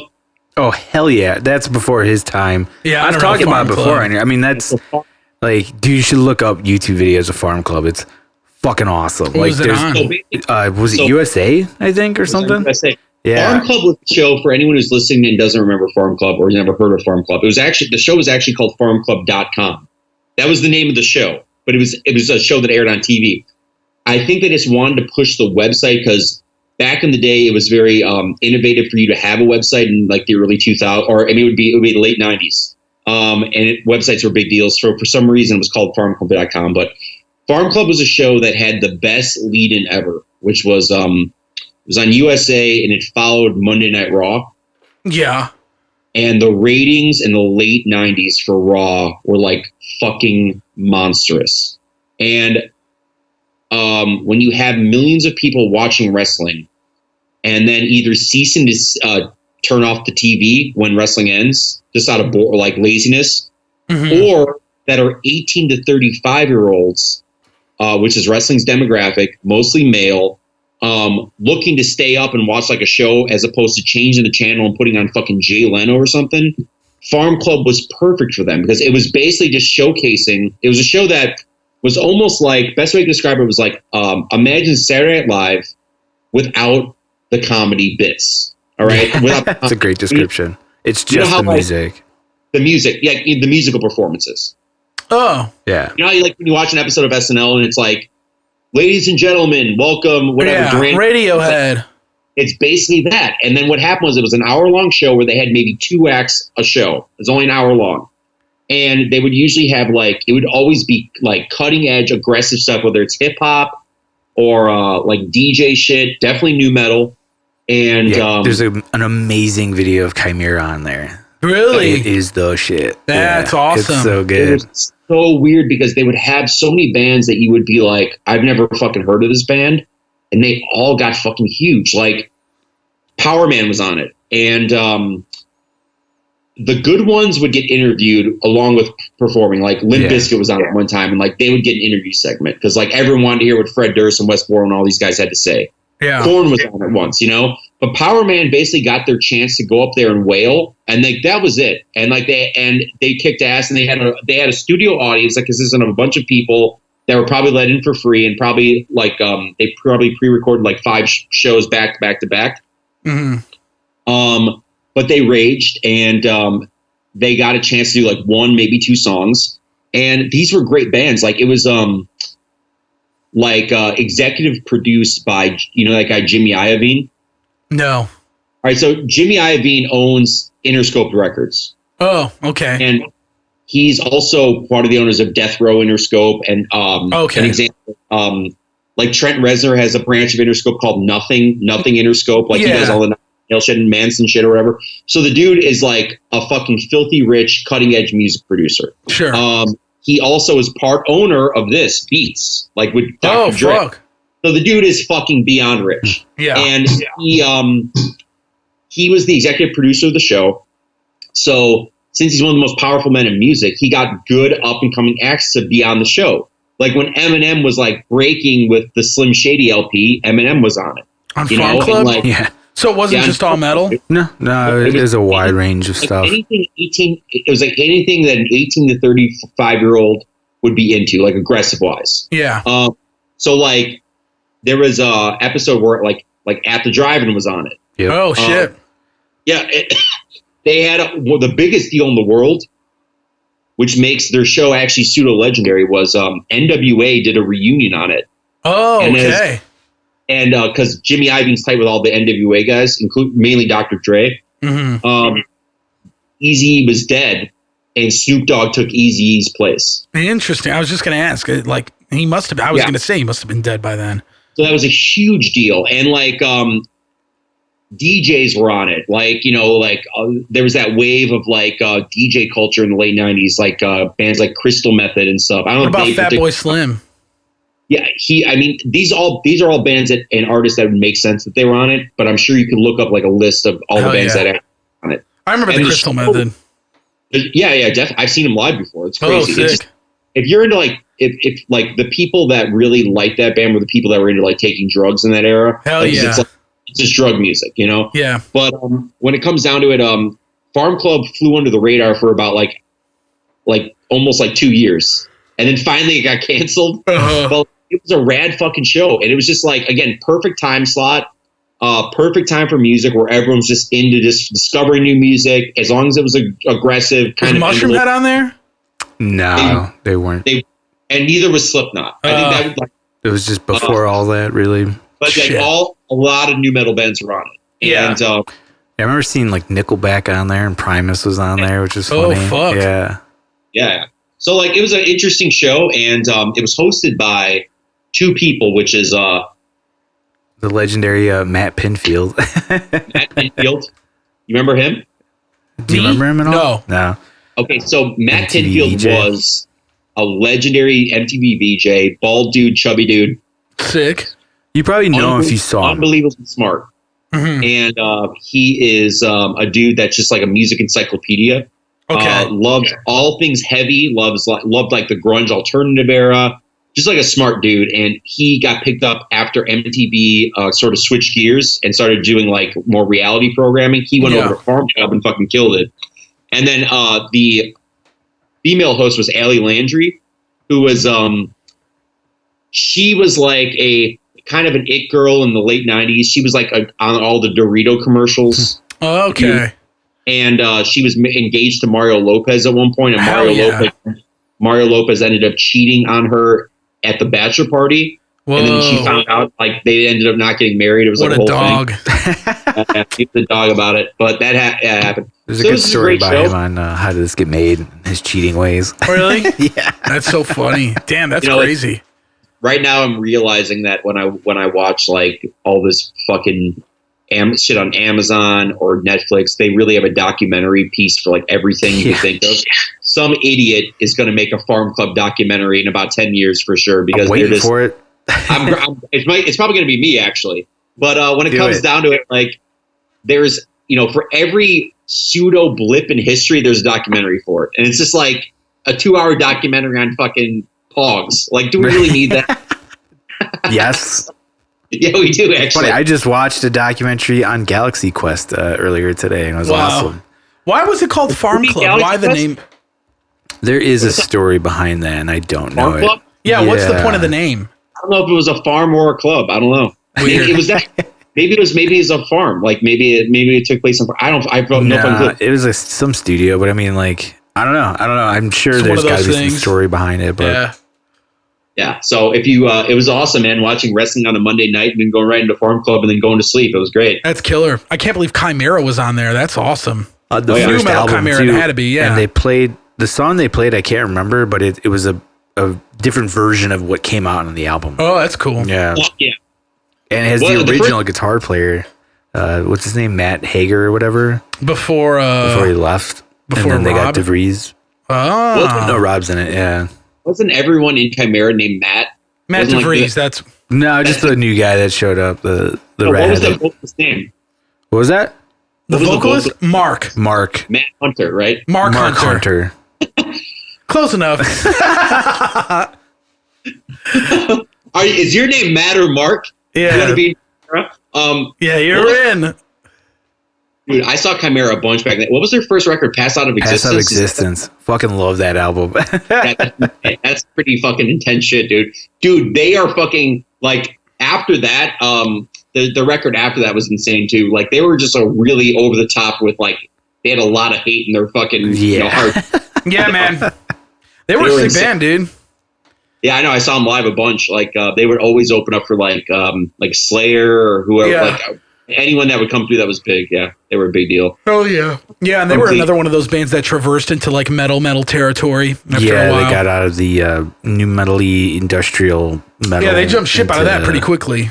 Yeah, that first album is vastly different compared to anything they've done. Yeah, which is funny because like I love the first album and I really like the second album a lot, and then kind of dropped off from there on. And I've checked it out and I'm like, oh yeah, it's like it seems more over the plate metal. Yeah. You know, like they don't really take the chances anymore like they did. So I don't know. It wasn't as enjoyable. For you, yeah. That makes sense. I came on when they did that record with Jason Sukoff. I forget what it's called. But it's got the big bug on the cover. Yeah, I don't know. Oh, yeah. That is, dude, I listened to that. That was cool. Yeah, that was a cool record. I remember really liking it. And it just fell into place with like everything that was going on with metal at the time. So I was like, yeah, this is sick. Yeah. I had a Chimera shirt I got at Beyond the Limit. So fuck yeah. Yeah. You know it was what was up. But yeah, Beyond the Limit, Beyond the Limit still exists.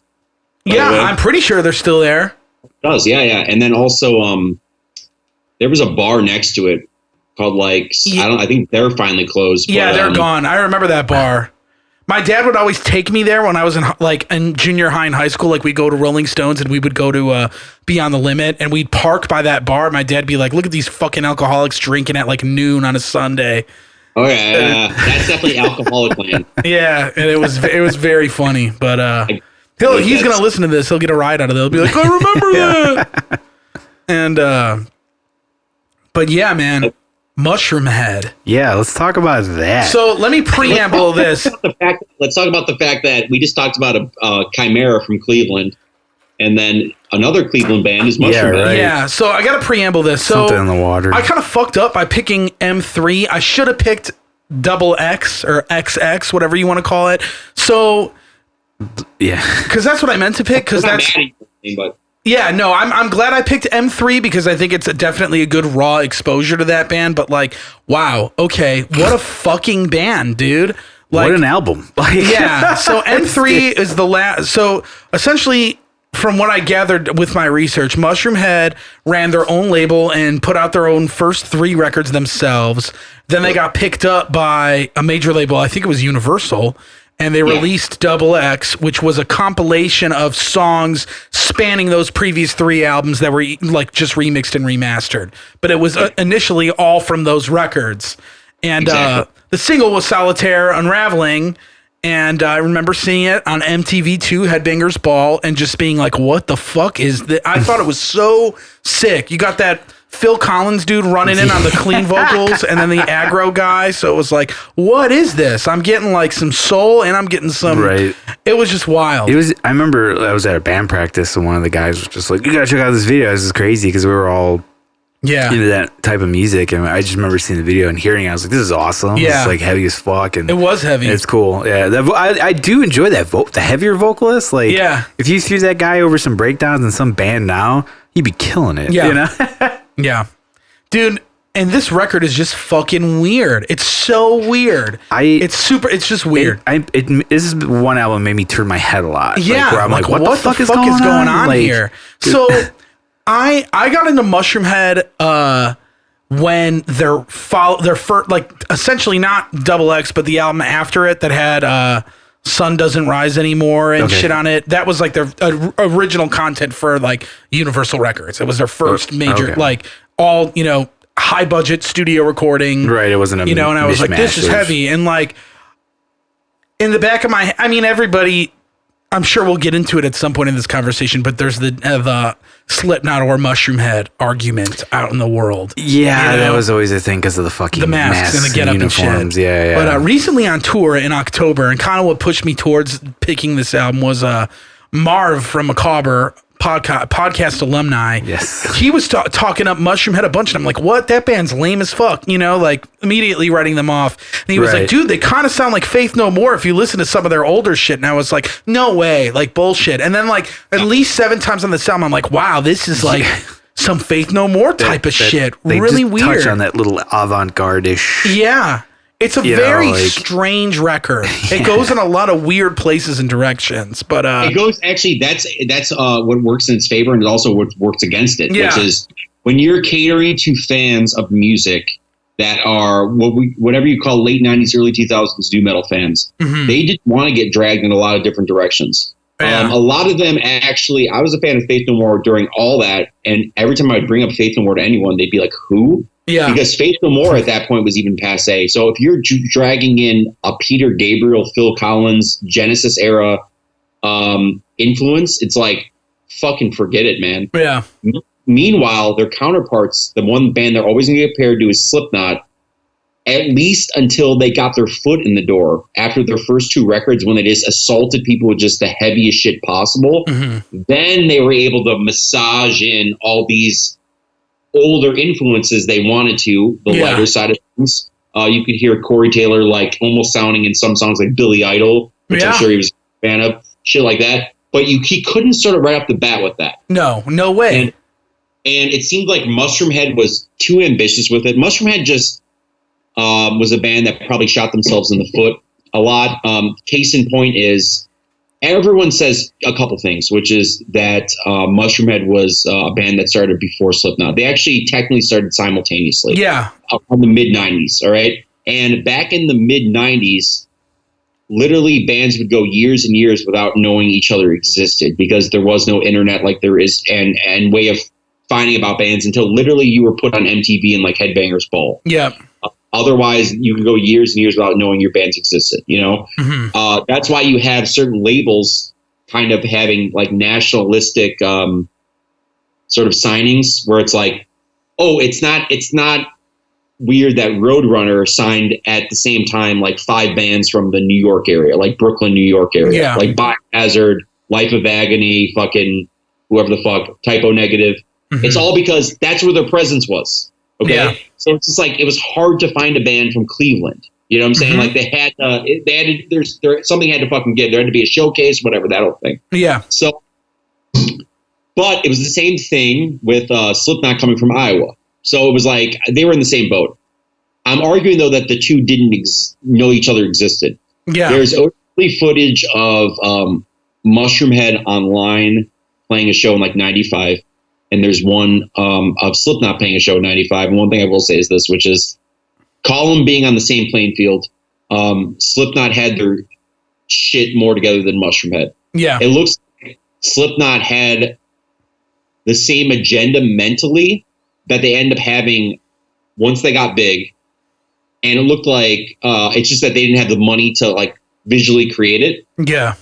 They were all like mentally they were there. And then Mushroomhead looks like fucking they just came out of Spirit Halloween or whatever. Yeah, dude. So it's like, dude, you wore a mask on stage, I get it, but you weren't on the same level. Yeah. And then also I would argue that only a couple members, particularly Paul Gray and Slipknot and Clown, had like the vision for it, and then everyone kind of followed suit. Yeah. But Mushroomhead probably didn't have that distinct leader, or maybe they left a lot of it up to like maybe a couple people that just didn't get across. And that's why there was a revolving door of members. So like, Mushroomhead is like 20 ex-members, and like their shtick, which is pretty fucking lame, is like you know how everyone in Slipknot has like a number? Yeah. Everyone in Mushroomhead like is forced to have like a nickname. Yep. So if you look on like, I'm sure if you look on like their like wiki page or whatever, it's like their real name, but in the middle it's like a nickname. Like, and I know the one vocalist is named J-Man. Like, which is like, J-Man, that's the heavy guy. That's not even a nickname. Like, I mean, that's so fucking stupid, you know? Probably because he was like, how you about to say J-Man is stupid? I'm just kidding. No, it is pretty dumb. Like, and the key with Mushroomhead, simply put it, the other thing too is this, which is what? Sorry, I'm looking at the Wikipedia page of former like touring members. Big Venus? No, you see him? But somebody is labeled in this band as a juggler pogo stick. Yeah. So how fucking stupid do you have to be? That's amazing. A pogo stick member. That's kind of sick, honestly, dude. That's crazy. Like, what do you do? Yeah. Oh, I'm in a band. Oh, no shit. What do you do? Oh, I'm the pogo stick guy. And what? I juggle. And I juggle. Oh, dude. Oh, cool. You guys should bring that back, dude. That would be so sick. We got enough room on stage, that's for man. sure. We have a lot more room on stage. Oh, man. But long story short, with this shit is they there's an urban legend which is apparently Roadrunner wanted to sign Mushroomhead. Yeah. And offered him a deal, and they passed on it. Yeah, that's what Wikipedia says, apparently. Really? What do you know? Which is Slipknot gets offered a deal like probably within that year, and then they take, and then they're off to the fucking races. Yeah, right. Now they're on top of the fucking world.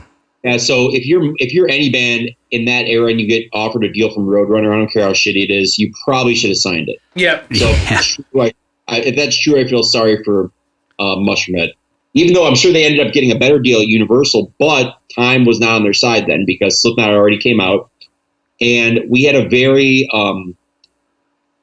pressing issue in that era, which was everything that was overproduced came in twos. Mm-hmm. Like Armageddon and Deep Impact, that whole thing, where it was just like you couldn't just have one of something. Gotta have two. Yeah. Two of them and fucking hedge the bet. And then that made everyone bitter to the second one that came out, even if the second one was better. Mm-hmm. It's just like they automatically assumed it was a copycat. Yeah. And Mushroomhead was, let me put it this way, people, even if they would have been bitter towards Mushroomhead, they didn't have the songs to run with Slipknot at all. No, and they didn't. You add those two things, the fact that people labeled them as Johnny-come-latelys and the fact that their songs couldn't touch Slipknot's, it was a fucking no contest. Yeah. And it didn't help matters then. What happened was, and it was mainly fans, the fans that, it was particularly in Cleveland because they were a Cleveland band. They were like the it band in Cleveland. Mushroomhead. Mushroomhead. Started being like, fuck you to the Slipknot fans. Yeah. And that ended up riling up the band Slipknot. And they were like, well, fuck Mushroomhead then. Yeah. And then you want the hottest band in the world that's like moving mountains every day against you. Like it just doesn't work out in your favor. No, yeah, not at all. And then you end up having the kind of the career they had, which was they're still around, but they are nothing but like a cult followed band at this time where it was like they were lucky enough to really, really make a dent in Cleveland and the Ohio area. And if you kind of grew up on that, you have respect for it. Yeah. Other than that, it's like, I'm sure that band probably has trouble going on tour right now. They can't hit Europe, and it's just like, and they had 1 million records out and 1 million big labels put out their shit. And I'm sure a lot of money came through their camp and still comes through their camp. It's just that they can't fucking make it work for them. Yeah, yeah. I mean, it's just like, what a weird fucking band, man. Like, I mean, I remember hearing them for the first time and thinking like, it sounded, I didn't think they sound, when I first heard them, I was like, this doesn't sound like Slipknot. It wasn't the first thing that came to my head. Yeah. It was a lot more, the music felt a lot more experimental in a way, as opposed to Slipknot was just all about the super aggro shit. Yeah. And even when Slipknot was experimenting, it was like Joey was playing blast beats on Volume 3 in Iowa, where it was like, whoa, okay. Like, they were experimenting being more aggro. Yeah. And that was the whole thing. Like, I mean, I remember reading magazines and like, I read some interview with Mushroomhead and it was just weird and convoluted and I didn't get it. And then I remember my buddy Eric had a copy of Terrorizer magazine because his mom used to manage the Borders bookstore in Oak Park that existed. And we read this whole article on Sean, a clown from Slipknot, and talking about how like he's showing off, he's got this tattoo of the first Immolation album cover. So super death metal. You know what I mean? And he's like, yeah, we love that shit. And like, that's when we were like, all right, yeah, fuck yeah. Cool. Yeah. And like Mushroomhead just became this like, I mean, in trajectory, I'm just going to say that they definitely have had, like, it doesn't make any sense to me at all. Because you listen to an album like M3 and you have these weird songs where they're almost like Dream Theater ballads. Like, dude, there's that one song called Beauteous that's like an all keyboard song. It literally sounds like Dream Theater. I sent it to Alex and he was like, dude, this sounds like Jordan Rudess wrote this from Dream Theater. Like, even the chord progression is like... Is Jordan the Asian guy or the bald guy? That's the bass player. Jordan's the bald guy.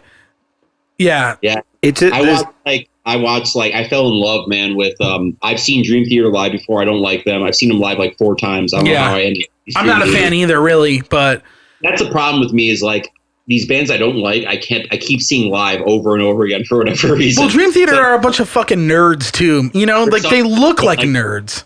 I fell in love with their docu-series, which was them essentially finding a new drummer to replace Mike. Oh my god, dude. Yeah. It was so captivating because it was just shot right, and like I was like pulling for a certain guy, like Eric me too. Cried out and shit. And like, the guy who ended up getting it, Mike Mangini, is the right guy. Trust me, he is the right guy.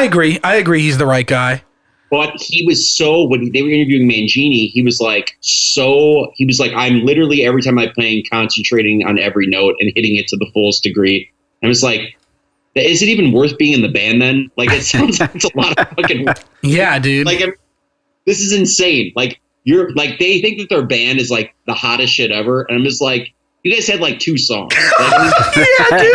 And at that point in their career, it's just like, oh my, you guys are already way off of your rockers. Right, like, yeah. Dude, that's when me and my friends were making fun of Dream Theater. You know what I mean? We were just like, this band is lame as fuck. Like, and we were all a bunch of prog nerds, and we were still like, fuck this shit. You know what I mean? Like, we were just like, this is not it. This is not it. And they were it wasn't cool. You know what I mean? Like, Dream Theater was cool for music nerds. And I felt like I always was in between like ignorant aggro shit and then the music nerd thing. And it just it was too much on that end for me. And like, I was huge into progressive music, but even hearing like, I always thought Mike Portnoy was a weak ass drummer. I always thought he was super weak. I was like, nah, fuck this. I don't care. And, but anyway, not that has anything to do with Mushroomhead. Has everything to do with though. It's funny that Portnoy did a thing where he started getting at odds with Dream Theater because he was touring with Avenged Sevenfold after their drummer died. Right. I remember, yeah. And he got like he was at odds with Dream Theater, and then he basically did like a fucking Mexican standoff, like, oh, if they want to kick me out, they can kick me out. And they're like, fine, we're going to kick you out. You know, you're out of the band. Called his bluff. He basically assumed that, like, Avenged Sevenfold at the time was blowing the fuck up. Like, hey, you guys are going to keep me around, right? Because, like, I'm a world-renowned drummer, and also everything's going well. And they're like, we never said we wanted you in the band. Yeah. And then they fucking got rid of his ass again. And then they ended up getting the drummer from Bad Religion. Yep. Yeah. And then he's still in the band, crushing it. And now Portnoy's the man without a country. Like, he has no fucking band. Yeah, he's just got a bunch of, I mean, dude, that guy's had a sad history, man. He rolled the dice twice. He didn't want to get kicked out of the Dream Theater. They fucking called his bluff. And then he like inadvertently like assumed that Avenged would keep him in. They fucking ousted him like immediately. Yeah. So good. Yeah, it's fucked, man. And now he's got like 3 prog rock bands that nobody's ever going to hear of because they're all like mediocre. Yeah, it's all like Inside Out Records shit. He used to be one of the it drummers. Like, you go to any Guitar Center, there'd be like a poster of him holding up like a bunch of Sabian cymbals and shit. Yeah. Oh, I remember, dude. I remember. He was such a big deal, man. Like, he was the guy, and I always kept saying, "Why is this guy the guy?" Me too. And then all the progressive drummers, all the drummers I knew were like, "He's great, dude. Like, trust me."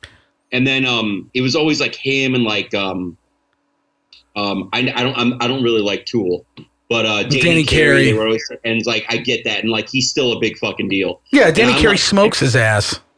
I know. I've been obsessed with like a Tool song's been putting me to sleep every night, which is it's the song on the new record where it's that he has particularly the live footage of him and his drum cam. Yeah, he has all like rototoms. He's like, it's the big hit off their new record. Yeah, and I don't like Tool at all, but like, that song is so relaxing for me. Yeah, it's just going right to sleep. There you go, man. At least he's doing that for you. And then this, I remember distinctly, like, I had some friends who were like into Portnoy and shit, and they were like going in droves to see Danny Carey's like solo band Pygmy Love Circus. Yeah, like, this is like 15 years ago, and I was like, you're going to go see Danny Carey's solo band. They're like, he's the best drummer in the world. I'm like, no, he's not. Yeah, and he's not. He was at the time. So I don't know. I never thought he was the best drummer or anything. I mean, he's great. Like, I do like Danny Carey, and I respect him as a musician. Yeah, but Mike Portnoy, man. I mean, all of Dream Theater to me was like, I was so not about them for such a long time until I got to a point where I was like, all right, I could respect the legacy a little bit, and like there are moments of them actually being a progressive band like earlier in their career. Like, I think it's still pretty cool. But like the new shit now, I mean, dude, I don't know. I have nothing but not really great things to say about that band, other than the fact that it's like, you know, I picture the word virgin, and it's just like my head goes to Dream Theater. You know, like it's Dream Theater. But speaking of virginity, Mushroomhead, dude, the way this album, I feel like it seems like every member wrote a song. Yeah, it doesn't sound like a record. Yeah. Like Solitaire Unraveling is like the heaviest thing on there, I think. It's the most like focused. Yeah, and like new metal-y.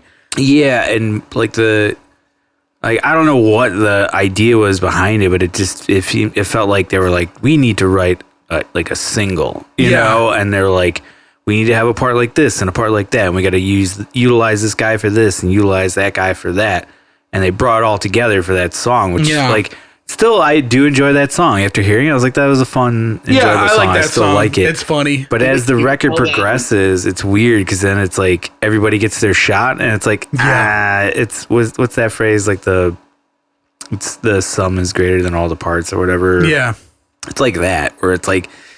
Yeah, it gets a little like weirder and out there. It is not as like interesting to hear when it's separate. When it's together, it's way more fun, you know? It sounds nothing like what you would imagine them sounding like, I feel like. Not at all. Yeah. If you heard that single, I mean, that's how it is for me. Like, I heard that single, I was like, okay, that's Mushroomhead. But then I heard this, you know, where it came from. And I'm like, what the fuck? No, not at all. Super weird. What I was expecting. I mean, and all the songs on that Double X record, their first major label debut, that was more in the vein of like, they were picking the heavy songs. You know what I mean? So that, and like, you were saying before, that's like the culmination of the first three albums? Yeah, so the Double X record is a compilation, essentially. They got picked up by Universal, and they had this back catalog of music, and I don't think they had anything ready to go.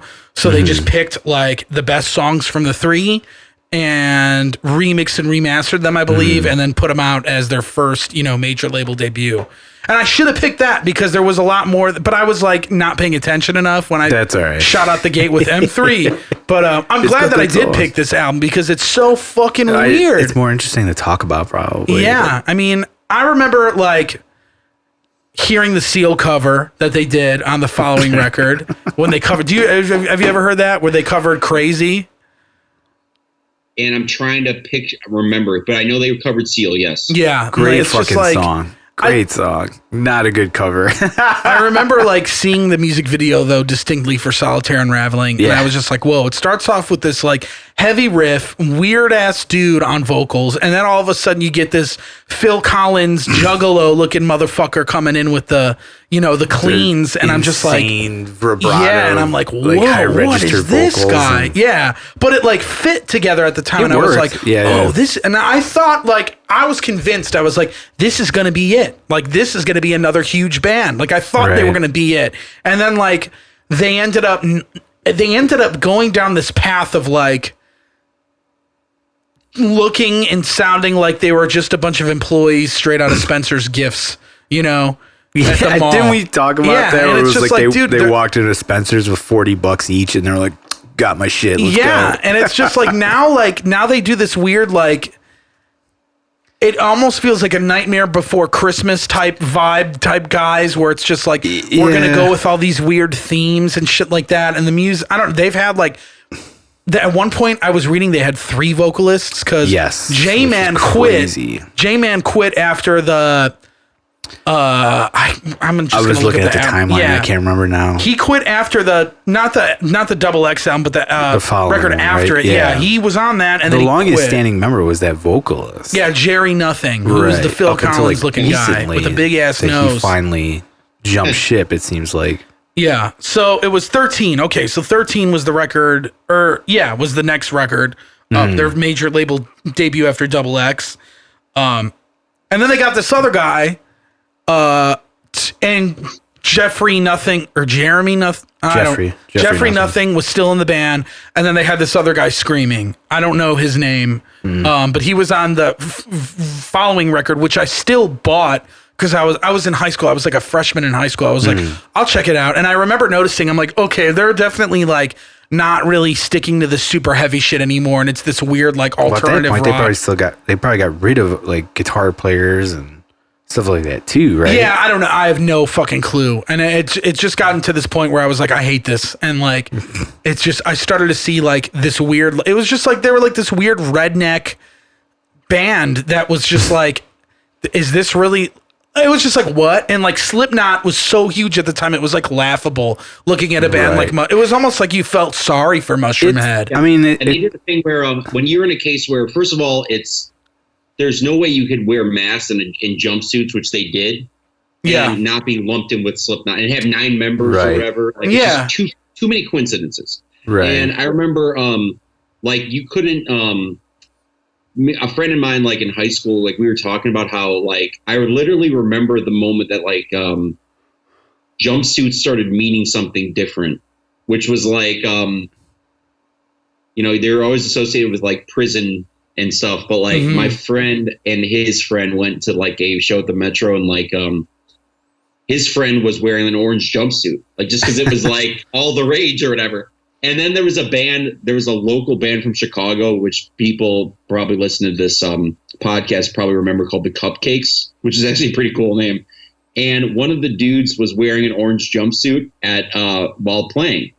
So you have a dude in the crowd wearing an orange jumpsuit and a dude on stage wearing an orange jumpsuit. And the dude in the crowd, my friend's friend, didn't like him. So he's like flicking him off the whole time and shit like that at the Metro. There's probably like 50 people at a Metro show. And the guy in the Cupcakes got pissed and jumped in the crowd and started fighting him. And he goes, it was literally like a prison fight because it was like 2 guys in orange jumpsuits just rolling around beating the shit out of each other. And then he goes, and it's funny because then the Metro security were dressed like the Metro security started dressing like militant, where like they were all wearing like the tight Metro shirts and just like that. So then they were almost looking like prison security guards, and like they had to break it up. It was so cool. Even though I wasn't there, it was described perfectly to me on Monday morning. Like a deleted scene of Oz. Yeah, exactly. When I was, I went to an Ozfest. The first time I saw Mushroomhead live, it was at Ozfest, and it was the year, I want to say 2002. Okay. This puts it in perspective because Slipknot had their coming out party at Ozfest 1999, that whole summer. Yeah. And their legend grew through word of mouth. They were the band that sold like the second stage show every fucking day. Yeah. And they technically didn't have a record out when that tour started. It came out like halfway through the tour. And you add 3 long years to that. Now it's Mushroomhead's turn to like get their like arising at 2002 second stage at Ozfest. And the deck was stacked for them. Like they were given like, they would do like, so the bands wouldn't get salty. Like all the bands would have like rotating shifts on the second stage. So like the headliners would remain the same at the second stage, but all the middle bands would all change up. Like it would be like shuffling the deck. So like, no one got screwed by opening up the show every day. It was always like, you know, revolving door. But Mushroomhead had a great slot. They were almost like direct support for whoever was headlining it. But the day I went, like Mushroomhead comes out and like it's so epic. Like there's smoke machines when it's like fucking 95 and sunny out. You know, it doesn't make any fucking sense. But they played the show. And it was almost like everyone in the crowd was like, all right, they pretty much leveled the place. That was pretty fucking cool. But I was like, they didn't really level the place. Like, it was kind of like, okay, you know? And then fucking just by chance, man, a young up-and-comer fucking played after him that day and really leveled the place. And it was Andrew WK. Oh, fuck. And that's what that is. When you felt Andrew WK that day, who I was a fan of, like he had just came out like that spring or whatever, like that was like his first big tour or whatever, but it was so like nothing you've ever heard before. That was the act that sold the show. Wow. Not Mushroom. Because Slipknot, when they did it 3 years before that, that was like no one had heard anything like that, and they stole the show. When it's time for Mushroomhead to get their hour of arising, everyone had already heard it, you know? But it was Andrew WK that was probably an afterthought in that fest that fucking sold the show, and the rest is history with Andrew WK. He became huge after, you know? So that's what it is, which is it's just timing's everything, and people, even if they had not as many similarities to Slipknot as people thought, they sold enough. And that was it. And when you're living in Slipknot shadow, it's like good fucking luck, man. You know? Yeah. I mean, you're fucked from the start, essentially. And that band was. And any band that tried to do some gimmick remotely close to that immediately was they're ripping off Slipknot. Yeah. Just because Slipknot they were huge. Fucking took off, you know? Yeah. And it's kind of it's kind of a bummer for some bands. I don't know about for Mushroomhead exactly. The number one gimmick that Slipknot had was essentially the fact that they had 9 people in a band. And that in and of itself was super weird. But then you look at like ska bands and like, I don't know if you guys were like ever into like, they had a lot of fucking members in those bands. Yeah. Well, yeah, the Horn Section alone in a ska band was probably about 4 or 5 people. Dude, it was funny. Like one of my best friends, especially from music, is my friend Tony. And if he's the dude that like I'll go to like random spot festivals with and shit. He's the singer in Harpoon and 7,000 Dying Rats. 7,000 Dying Rats was a band that was crushing it in Detroit before they all moved up to Chicago in probably around that time, 2002. Or no, maybe it was like 2000 or something. But they were a Detroit band. And they were a band that was kind of like doing almost like what Something Is Waiting is doing, but added like grindcore into it and had 9 members. No mess, no anything. It was just like chaos, basically. Yeah. And they were like the it band in Detroit. So they had heard about Mushroomhead and like vice versa or whatever. And long story short is the club in Cleveland called, I want to say the Agora Theater. Yeah. Which is kind of like a big-ish deal or whatever. Yeah. Cleveland's like less than 2 hours away from Detroit. It's like it's extremely close. One like time, Tony was telling me the story. They got offered a gig with Mushroomhead, and they're like, "Oh yeah, we'll come up and play with Mushroomhead." This is like probably around like I want to say like 99 or something, and they go up to Cleveland and drive and play with Mushroomhead, and they get there and they're like, again, this is really before email, to be honest with you. Like this is just like call up a dude and be like, yeah, you guys are down, come up, like one of those things. And they did that and we fucking rolled up, and the guy like who owns the club's like, oh no, there was a miscommunication, you guys can't play. Whoa. Like, up here from fucking Detroit. And then this dude Weasel, who is if anyone knows 7,000 Rats, there's a few pivotal members that were in the band at certain points. Yeah. The dudes in Lair of the Minotaur were in there, if you remember that band. Yeah. Members of Cattle D were in it at one point. Oh shit. And this guy Weasel Walter, who is like, I know that dude. He's a big deal, like really avant-garde noise rock. Yeah, yeah. He plays he actually played on a death metal record I really like with Colin Marston. Yes, and he played drums in 7,000. No shit. Yeah. So is he from Detroit? No, he was initially from. He was from. Fuck. Was he from New York? He was from somewhere else. He moved to Detroit, joined the band, and then moved out west. Okay. Now he lives in the West Coast and started doing the LA thing, and or like San Diego thing. And he got tight with like those bands out there. But when you're in a band, when there's no proper way to advance shows, and it's just calling a dude. When you roll up to the venue and like it's you were the guy that called them, it's your responsibility to get out of the van and be like, talk to your boy, like see what's going on, you know? Yeah. So basically they're like, Weasel, you talk to this guy, like the owner of this club, go fucking talk to them, figure it the fuck out. And apparently Weasel just fucking snapped and like starts yelling at the guy like, you fucking said we could play this show. We drove all the way up here from Detroit, to the point where the club owner goes, I know I fucked up, and gave him money just to like leave. Like he paid him to leave, one of those things. And then the best part of that story is you talk to Tony about it. He goes, I'm like, you guys stick around for the show? He goes, no, we like called up one of our friends who lives in Cleveland. He goes, oh, there's this other show going down here tonight. You guys want to jump on that? And they're like, yeah. And they went and played like another rad show in like a warehouse. Hell yeah. And yeah, it was awesome. But they were supposed to play with the Mushroomhead, and it didn't fucking happen, which is great. Damn, that's crazy. Dude, that Weasel Walter guy, I'm pretty sure he's played with Behold the Octopus too. Yes, no shit. Yeah. Yeah, he's like he's a big deal in that type of shit. That's crazy. Wow. I'll have to check that band out. I've never listened to them. He is the head musician and arranger for an artist named Lydia Lunch, who's like a famous punk rock sort of avant-garde noise person. Okay. And I saw him play with her. He was in a band called Flying Lutenbachers, which is like a cult followed, very great band. 7,000 Dying Rats, obviously. Bunch of other random projects, but yeah, he's the shit. He's cool. But he was the guy that was responsible for jumping out of the car and bitching out the owner of the club. That's hilarious. That's awesome, dude. Yeah, you ever hear that Incenithrack album that me and Danny and Franco talk about, and it literally sounds like I've heard the name. Insane music. Like the drums on it, you can't even, it's like so fast you can't even hear it. Really? Yeah, it's so sick. It's awesome. Yeah, the band and the album are called Incenithrack. It's spelled really weird, but if you go on Metal Archives and look up Colin Marston, you'll be able to find their page through that. But yeah, like the drumming on that record is just like, it's so, I don't even know how to describe it. It's like unfathomable, which is sick. Like I heard it and I was like, whoa, how do you play like that?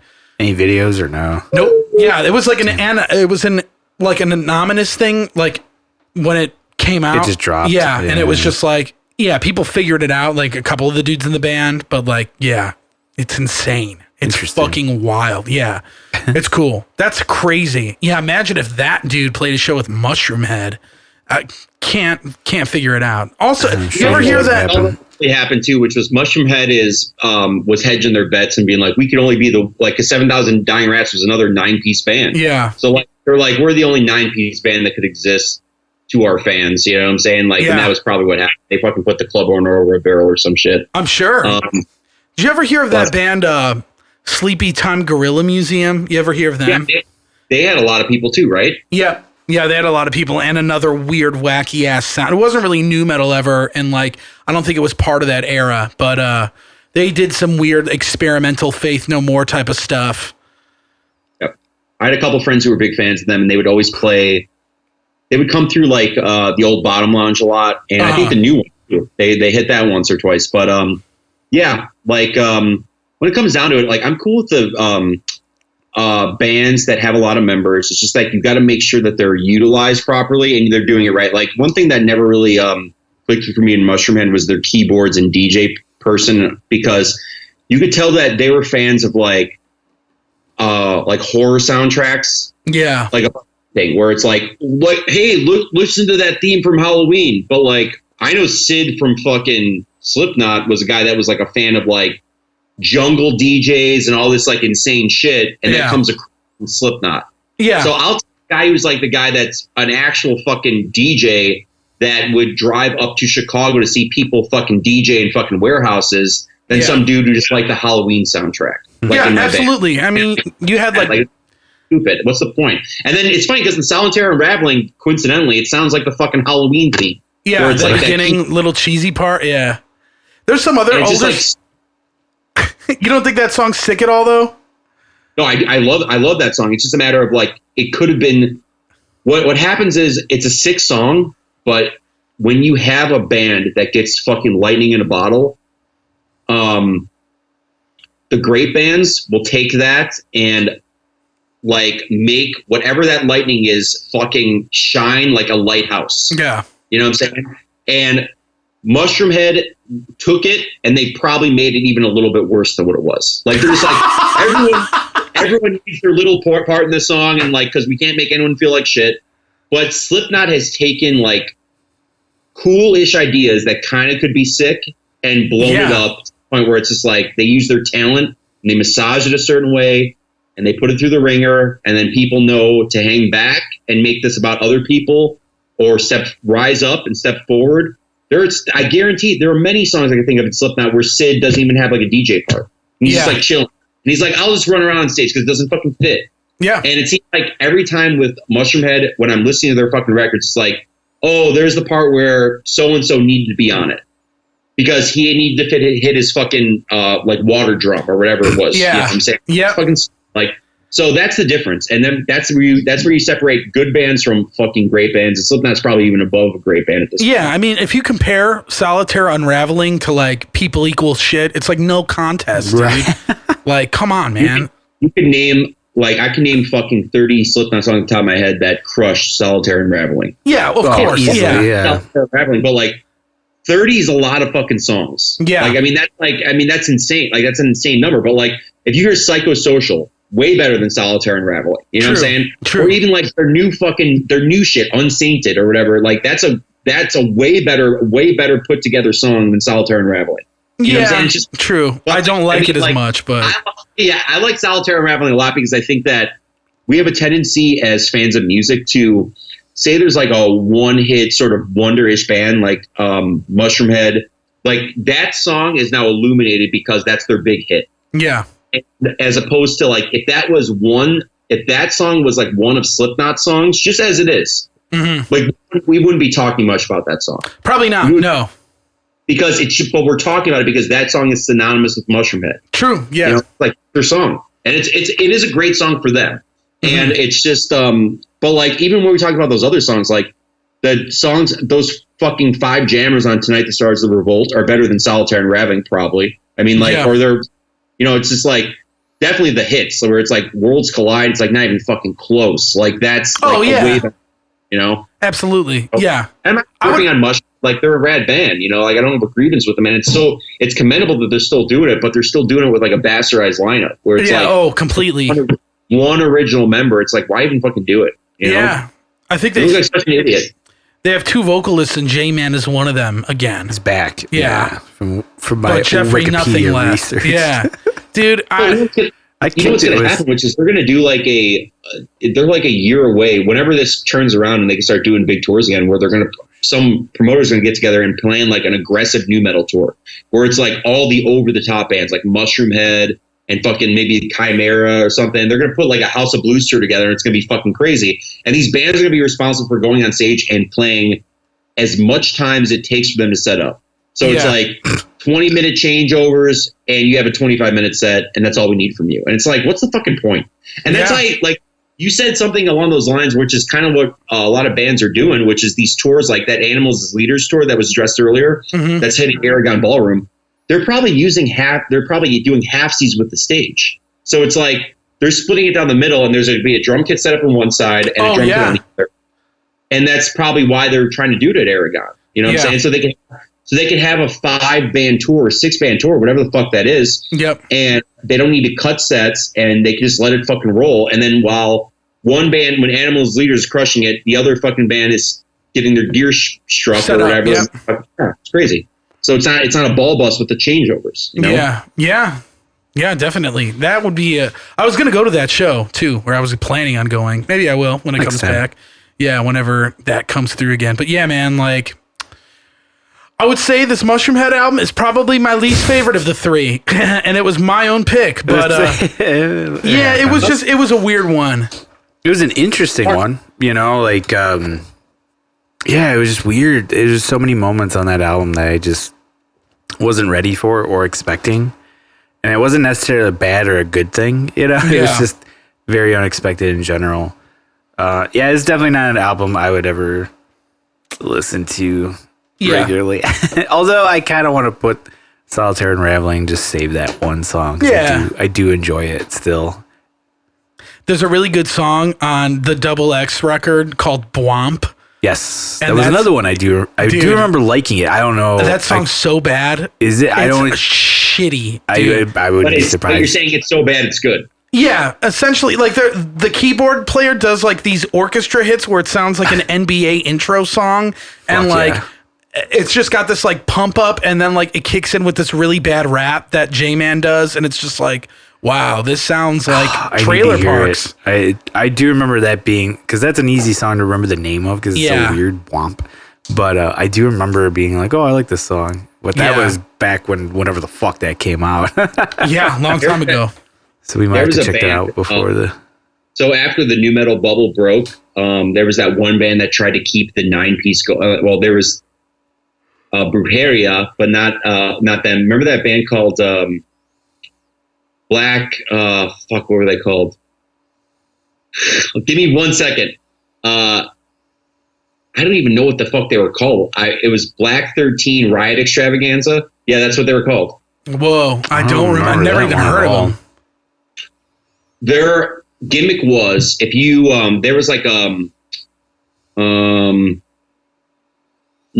2000s culture with like probably around 2002. It got pretty dark at one point where it was just like people were just really aggro as fuck, and it was post 9/11, and everyone was like, it's cool to be racist, it's cool to be like very like sexually aggressive towards women, it's cool to call everyone a faggot, shit like that. Oh yeah. And this band did all that, and they were basically 9 motherfuckers on a stage that were just like shirts off, like shitty, like fucking, tattoos, like just like riling up the crowd, throwing trash cans or like in the crowd, beating the shit out of each other, beating the shit out of their fans. Sounds awesome. Amazing. The songs were so bad. When's their 10-year reunion? What's their band called? Black 13 Extravaganza? Black 13 Riot Extravaganza. I'm pretty sure I'm pronouncing that right. Or Lucky 13 Riot. Maybe I'm thinking of Black Rebel Motorcycle Club. I'm sure if you Google something like that, it's going to pop up. Riot Extravaganza's on it. I do not remember that band at all. Their big claim to fame show was they played New England Metal and Hardcore Festival. Okay. In like early 2000, I must say 2003, and some genius promoter had the idea of having them headline like the second stage or whatever one of the nights. And their set ended like 10 minutes into it because they literally destroyed the room and like it turned into essentially a riot. Like they were throwing like bombs in the crowd and shit, and like people were just beating the shit out of each other and like everything was getting broken. They were in a fucking gymnasium, and the songs were so bad. It was like, if you put all 3 of us in a room and just go like start like an aggressive band that's like, shirt off, beat your chest type band, we could write better songs than them like a day. You know what I'm saying? It was just like the idea was just extreme wrestling or whatever, like the culture, fuck everything, burn this whole motherfucker down, burn this flag, fucking put someone through a windshield of a car. all the most ignorant fucking ideas on the planet. They're fair fucking game. Let's fucking kill that, or like, fucking kill Bin Laden. Like, I mean, just like, I'm down for killing Bin Laden, but like, we don't have to talk about it. Talk about it like that. Yeah. It's the Bad Luck 13 Riot Extravaganza. Yes. Okay. Bad Luck. They look insane. Wait, what is that? They look insane. The Bad Luck 13 Riot Extravaganza. Yeah. They look fucking like, it just looks like, I don't know. I don't even know what to say. I'm going to watch a lot of video footage of it tonight. It was so funny. A long time ago, I got turned on to them because my friend Ronnie, he goes, you ever hear that band Black Luck 13, right? I go, no. And he just goes, his face dropped like, I couldn't believe you've never heard of this insanity.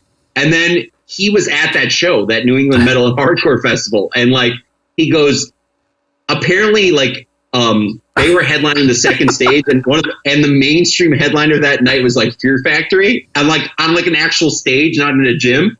And he goes, we were all looking forward to Fear Factory, and like as soon as they started, like everyone just started leaving because like it was all hell was about to break, and like someone called the cops and shit. Whoa. So like no one got to see Fear Factory, like they got their set clocked or whatever. Damn. So Jesus, that's hilarious. Christ. Yeah, don't they look wild? It's picture after picture. Yeah, it just looks insane. Hate 56, which is a big YouTube channel that does like pro recordings of like it's usually hardcore bands these days, but it looks like they have one from 2014 of this band, the Bad Luck Riot Extravaganza. I mean, it was 6 years ago. There's a reason, which is I believe they're based out of the Philly area. Yeah, and then Hate 56 is also based out of there. So I think it's if you live in Philly, like he's kind of cool with like broadening his horizons. Sure. But looks like they were on, like they played some hardcore fest though at the Electric Factory in Philly. Yeah. But it was like they played a fest with Madball, Turnstile, Power Trip, Incendiary. it was probably New England metal and hardcore. This is hardcore. Yeah, this is hardcore. I think so. Yeah, because you got E-Town Concrete. Like the rejects of like an ECW lineup. Yeah. Like it looks insane. Did you ever listen to E-Town Concrete?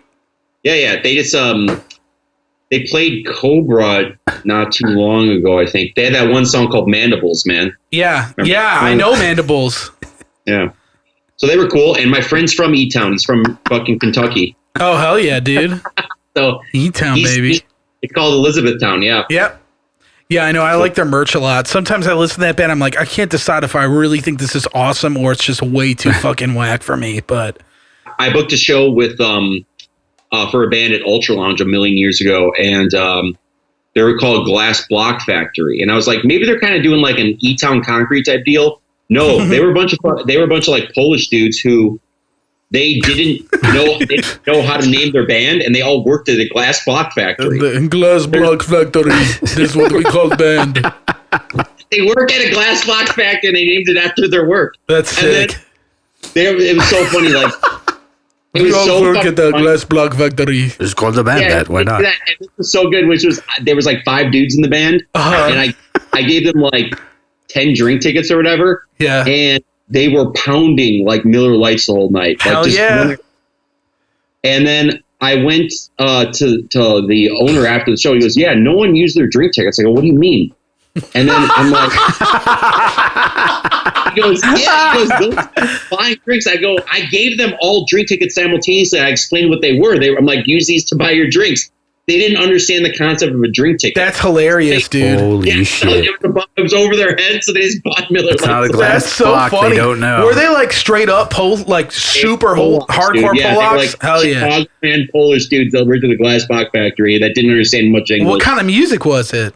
They were almost like Load era Metallica. Sick. But a little more progressive, yeah. Okay, and interesting. Fuck. Like minimal vocals, like it was just them just kind of like, like doing a riff for like 6 minutes or whatever. Dude. But like all their girlfriends and like their Polish girlfriends and their girlfriends' friends came, and like it was an okay turnout and stuff. But Glass Block Factory, dude, that might have been their one and only show. Fuck, man. Yeah. Pissed I didn't get to go. That sounds legendary. Man, I love Polish people, dude. It makes me feel happy that I'm Polish to hear stories like that, where they're just like, we don't drink ticket. Oh, this drink ticket. I just buy Miller. Like, what, dude? Yeah, okay. Like, I guess that works. Wow. That's so fucking... I would love to just be, like, in the room of them all, like, with each other with these tickets, just being like, what the fuck did this guy just give us? Like, I don't get it. What is this for? I just buy beer. I literally gave it to all of them at the same time, and I was in the middle of their whole band. Yeah. And I explained what they were, and I handed it to one member, and they go, oh, okay, all right. Did anybody else play that show? What's up? Were there other bands on the show? Yeah, and I just talked to someone who was on the show recently, which was my. We probably all know him. You know Chris Lee? No, I don't think so. He's a dude that like he's been in a bunch of progressive style metal stuff in Chicago. He's friends with Nate for sure. And I just brought him up, and he's like, "Oh yeah, Glass Block Factory," because I think he was friends with them. And he gave me the steer. Like he was like, "You should book these guys," and he remembered them, and I brought it up. Like I brought it up, whatever that show was. I saw Chris at that show where Max Damsky got dragged out because helmet, yeah. Helmet or crowbar? It was helmet. Yeah, when Max got dragged out for wearing the same jacket as someone who smoked weed in a venue or whatever. Yeah, like they said he was spitting on people. They were like, we saw you spitting into the crowd. He's like, what are you talking about? Like the least Max thing ever. Yeah, which is funny though. Max could probably take on. You're wearing a black jacket. Yeah. And some guy, you're tall. You got a jacket. Black jacket. Dude, Max could probably take out those security guards too if he really wanted to. He was bummed, but I think he got back in the show. He did get back in. Yeah, he like fought to get back in. He's like, I'm going back in there, and they're like, okay. Yeah, he's a big ass motherfucker. Yeah, who would say no to him? I don't know if it actually went down that way, but in my head it did. Let's say it did. We all know in Rock Security's defense, though, every time you accuse anyone of anything, their first instinct is to deny it until the fucking wheels fall off. Right. Yeah. Deny. That wasn't fucking me, man. I don't know what you saw. That wasn't me. It wasn't me. And it's just over and over again. That wasn't me. Because you're not in a court of law, so you can just lie, and you're probably drunk. So it's like, I'm just going to lie. You know what I'm saying? Well, that was like they realized Max was exponentially sober, and they were like, "Oh shit, this can't be our guy because he's like he's speaking perfect English and he's not stumbling around like." And the best is when you get kicked out of a show. When some douche gets kicked out of a show, and it's like, "It wasn't fucking me." Then it becomes, "I'm gonna talk to your fucking boss. Where's your fucking boss? Give me your boss right now. That motherfucker said." And it was just fucking leave at that point. Yeah, just get out of here, dude. What the fuck are you doing? Yeah. Well, Max loves helmets, so. He had a good time that night. Hell yeah. That was pretty fucking awesome, man. So I think that case in point is like we all miss shows, man. And I don't know when I'll be at another one, but shows rule. Shows do rule. And you know what sucks too is this, which is case in point. Say they start doing shows again in like call it September. The floodgates are going to be insane. Every huge band is going to be like, "We're coming through your town." There's going to be a huge arena show every fucking night. Yeah. Because of these reschedulings. Yep. So it's just like, what show am I going to go to? I'm going to have to. And then it's like, then our band's local shows are probably going to suffer a little bit because it's like, I can't go to your show on Friday at Livewire because I'm going to see Guns N' Roses on Thursday, Rage Against the Machine on Wednesday, Tool on Tuesday. Yeah. Like, it's just like, you're going to need a second and third job to pay for these shows, even if you already have tickets. Yeah. You can't afford parking at them. So it's just that. And the other thing too is this: once people get working again, like consistently, what about the people who are just gonna say, "I need to work for like 3 months to get out of this fucking hole I'm in"? Yeah. You know what I'm saying? I can't go to fucking Livewire on a fucking Wednesday. It's just like it fucking sucks all the way around. So eventually we'll get back to like super normal, but it's gonna take some time. But either way, this is what it is. We'll get there though. We will, because people like us give a fuck, and it'll come back. But it's fine. It's just a matter of when. You gotta get a heavy fuck, or else you don't get a fuck unless you give a fuck. That's the way it fucking works. Yeah, we're gonna start passing out wristbands, and you get them at a show, and you're allowed to get laid if you get one. So that'll be the new social currency to get people back at shows. The move should just be this, which is I think a lot of venues should just be working at as far as our style of venues, working at running free shows. Period. Yeah.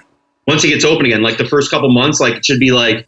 I get it if like there's touring bands that come through, but like work out a donation thing or something. Like, I mean, when it comes down to it, like it's about getting people out of the house and comfortable again. You know? And motherfuckers will still buy beers at shows.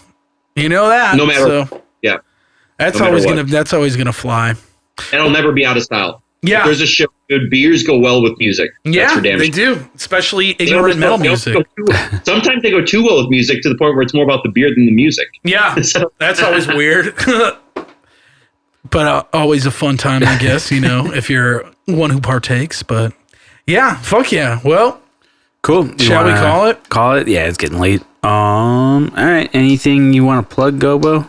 No, we got nothing going on right now. Oh, no, I do want to plug something. Oh, yeah. When is this airing? Next Monday. Is your interview already happening? It would have already happened, yes. It's happening Tuesday this week. Damn it. So I will tell you, I'll say this now, which means nothing, but Kuma's is doing an interview with me on Tuesday. Cool.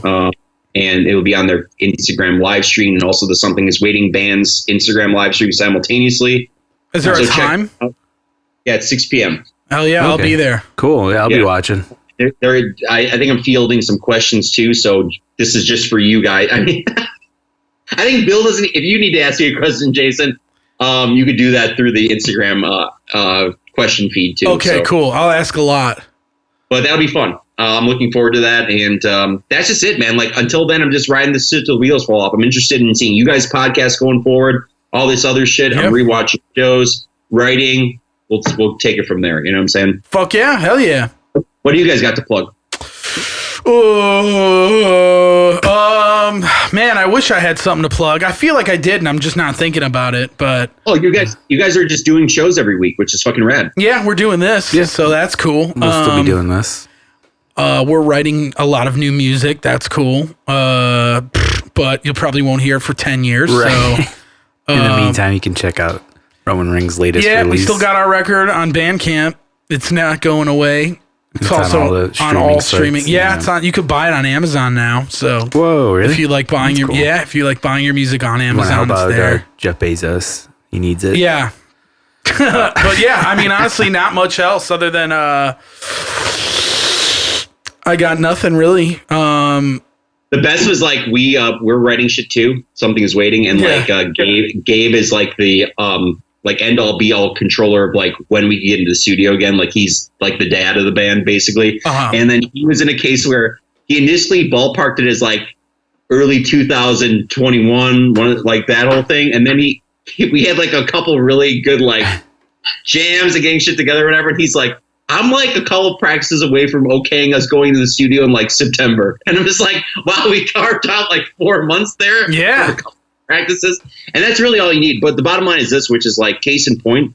It seems like nowadays we're able to, with everything slowing down, focus on shit because time is like stopped. So it's just like, you want to focus on like working on your house or working on your music or whatever, or your anything. Like, it's just like, now's the time to do it. And you're going to get great results because you can just fucking focus on shit for once where you're not getting pulled a million which ways. You know what I'm saying? So that's like the one, that is literally the one pseudo silver lining to this whole thing, but there's really no silver lining, you know, at the end of the day. It sucks. But that is it. But like, I know that people are probably getting shit fucking done, and you know, I'm one of them. Everyone's one of them. It's awesome. Oh yeah. Definitely. Well, hell yeah, man. Yeah, and I'm still doing the quarantine project. That's still going. Anybody wants to join, more than welcome to. I tried doing a stream. I don't know if anybody saw it on our page, and it just didn't work well. My internet is kind of dog shit. So I guess I'm never going to do a stream of me writing a song, which was a bummer because the song that I ended up writing came together really fucking well, and I really, really liked it. So unfortunately, the world, or at least my Facebook world, didn't get to see it. But that's okay. I don't think anybody's missing out on. And I was freaking out because I was waiting for it, you know. So I know. What happened? It just wouldn't like. It was just running like shit. Like it was super slow. It was super slow. That sucks. By the time you're listening to this too, this should be out. Pete Grossman and I are doing a remix rendition of a Child Bite song. Nice. Which I believe we're attacking earlier this week. Child Bite did a thing where they uploaded some tracks of their on their a track off their new record. And they're like, yeah, you guys are free to like do this. We're having like not really a contest, but they're doing it. So Pete and I are attacking it this week. So by the time this premieres, I'm sure it'll be out. Sweet. That's awesome. Be on the lookout for that. Cool. All right. Well, sweet. Thank you, everybody, as always, for tuning in. Yep. We'll still be doing this regardless of the quarantine situation. Yeah, we'll be back next week. Same time, same place. Don't go anywhere. So yeah. Bye, everybody. See ya. Thanks, guys.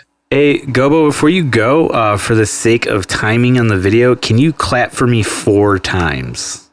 Just like a 1, 2, 3, 4. Perfect. All right. Just in case I need to sync up something, which was an issue I had before. It was a nightmare, but it should go a lot smoother with this one. Cool. That's it, man. Thank you so much. It's Rule. Sorry about the technical difficulties. Oh, no. That was all good, man. At least we figured it out. I'll see you tomorrow, right? Absolutely. Cool. Oh, yeah. Then. See you. Jason, you rule. You rule too, brother. Catch you next time. Good work, man, as usual. Yeah, Bye. hell yeah. Take it easy.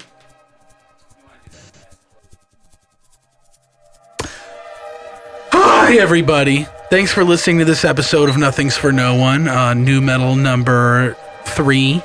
Not 4. Yeah, it's 3. Yeah, we would appreciate it if you liked this episode. Please share it with a friend. Please give us a subscribe. Please give it a like. Please give us a comment. Give us anything, you know? We'll take anything you got. Anything at this point. You know, it's almost like I wish I had a styrofoam cup that said food money. Give us some of that. Tip jar. Yeah, tip jar. Tip us, dude. We do a lot of... I mean, we're leaving our house for you guys. We're risking our lives out here. Yeah, just for your entertainment. But yeah. Talking new metal. So, fuck you guys. I'm just kidding. Maybe. Am I? Or am I just losing it? But, yeah, we need money to go to Danico. Do you want to go to Danico's? I don't think so. Yeah, it's already 11. It's so late. Yeah, it's probably a bad idea. Yep, all right. Maybe if they were one of our endorsers, I'd be, let's go. Yeah, or maybe if our listeners donated. Yeah. Then now that we're just not about to start that in ever, so. Thanks for listening. We'll catch you guys next week. Bye. Perfect.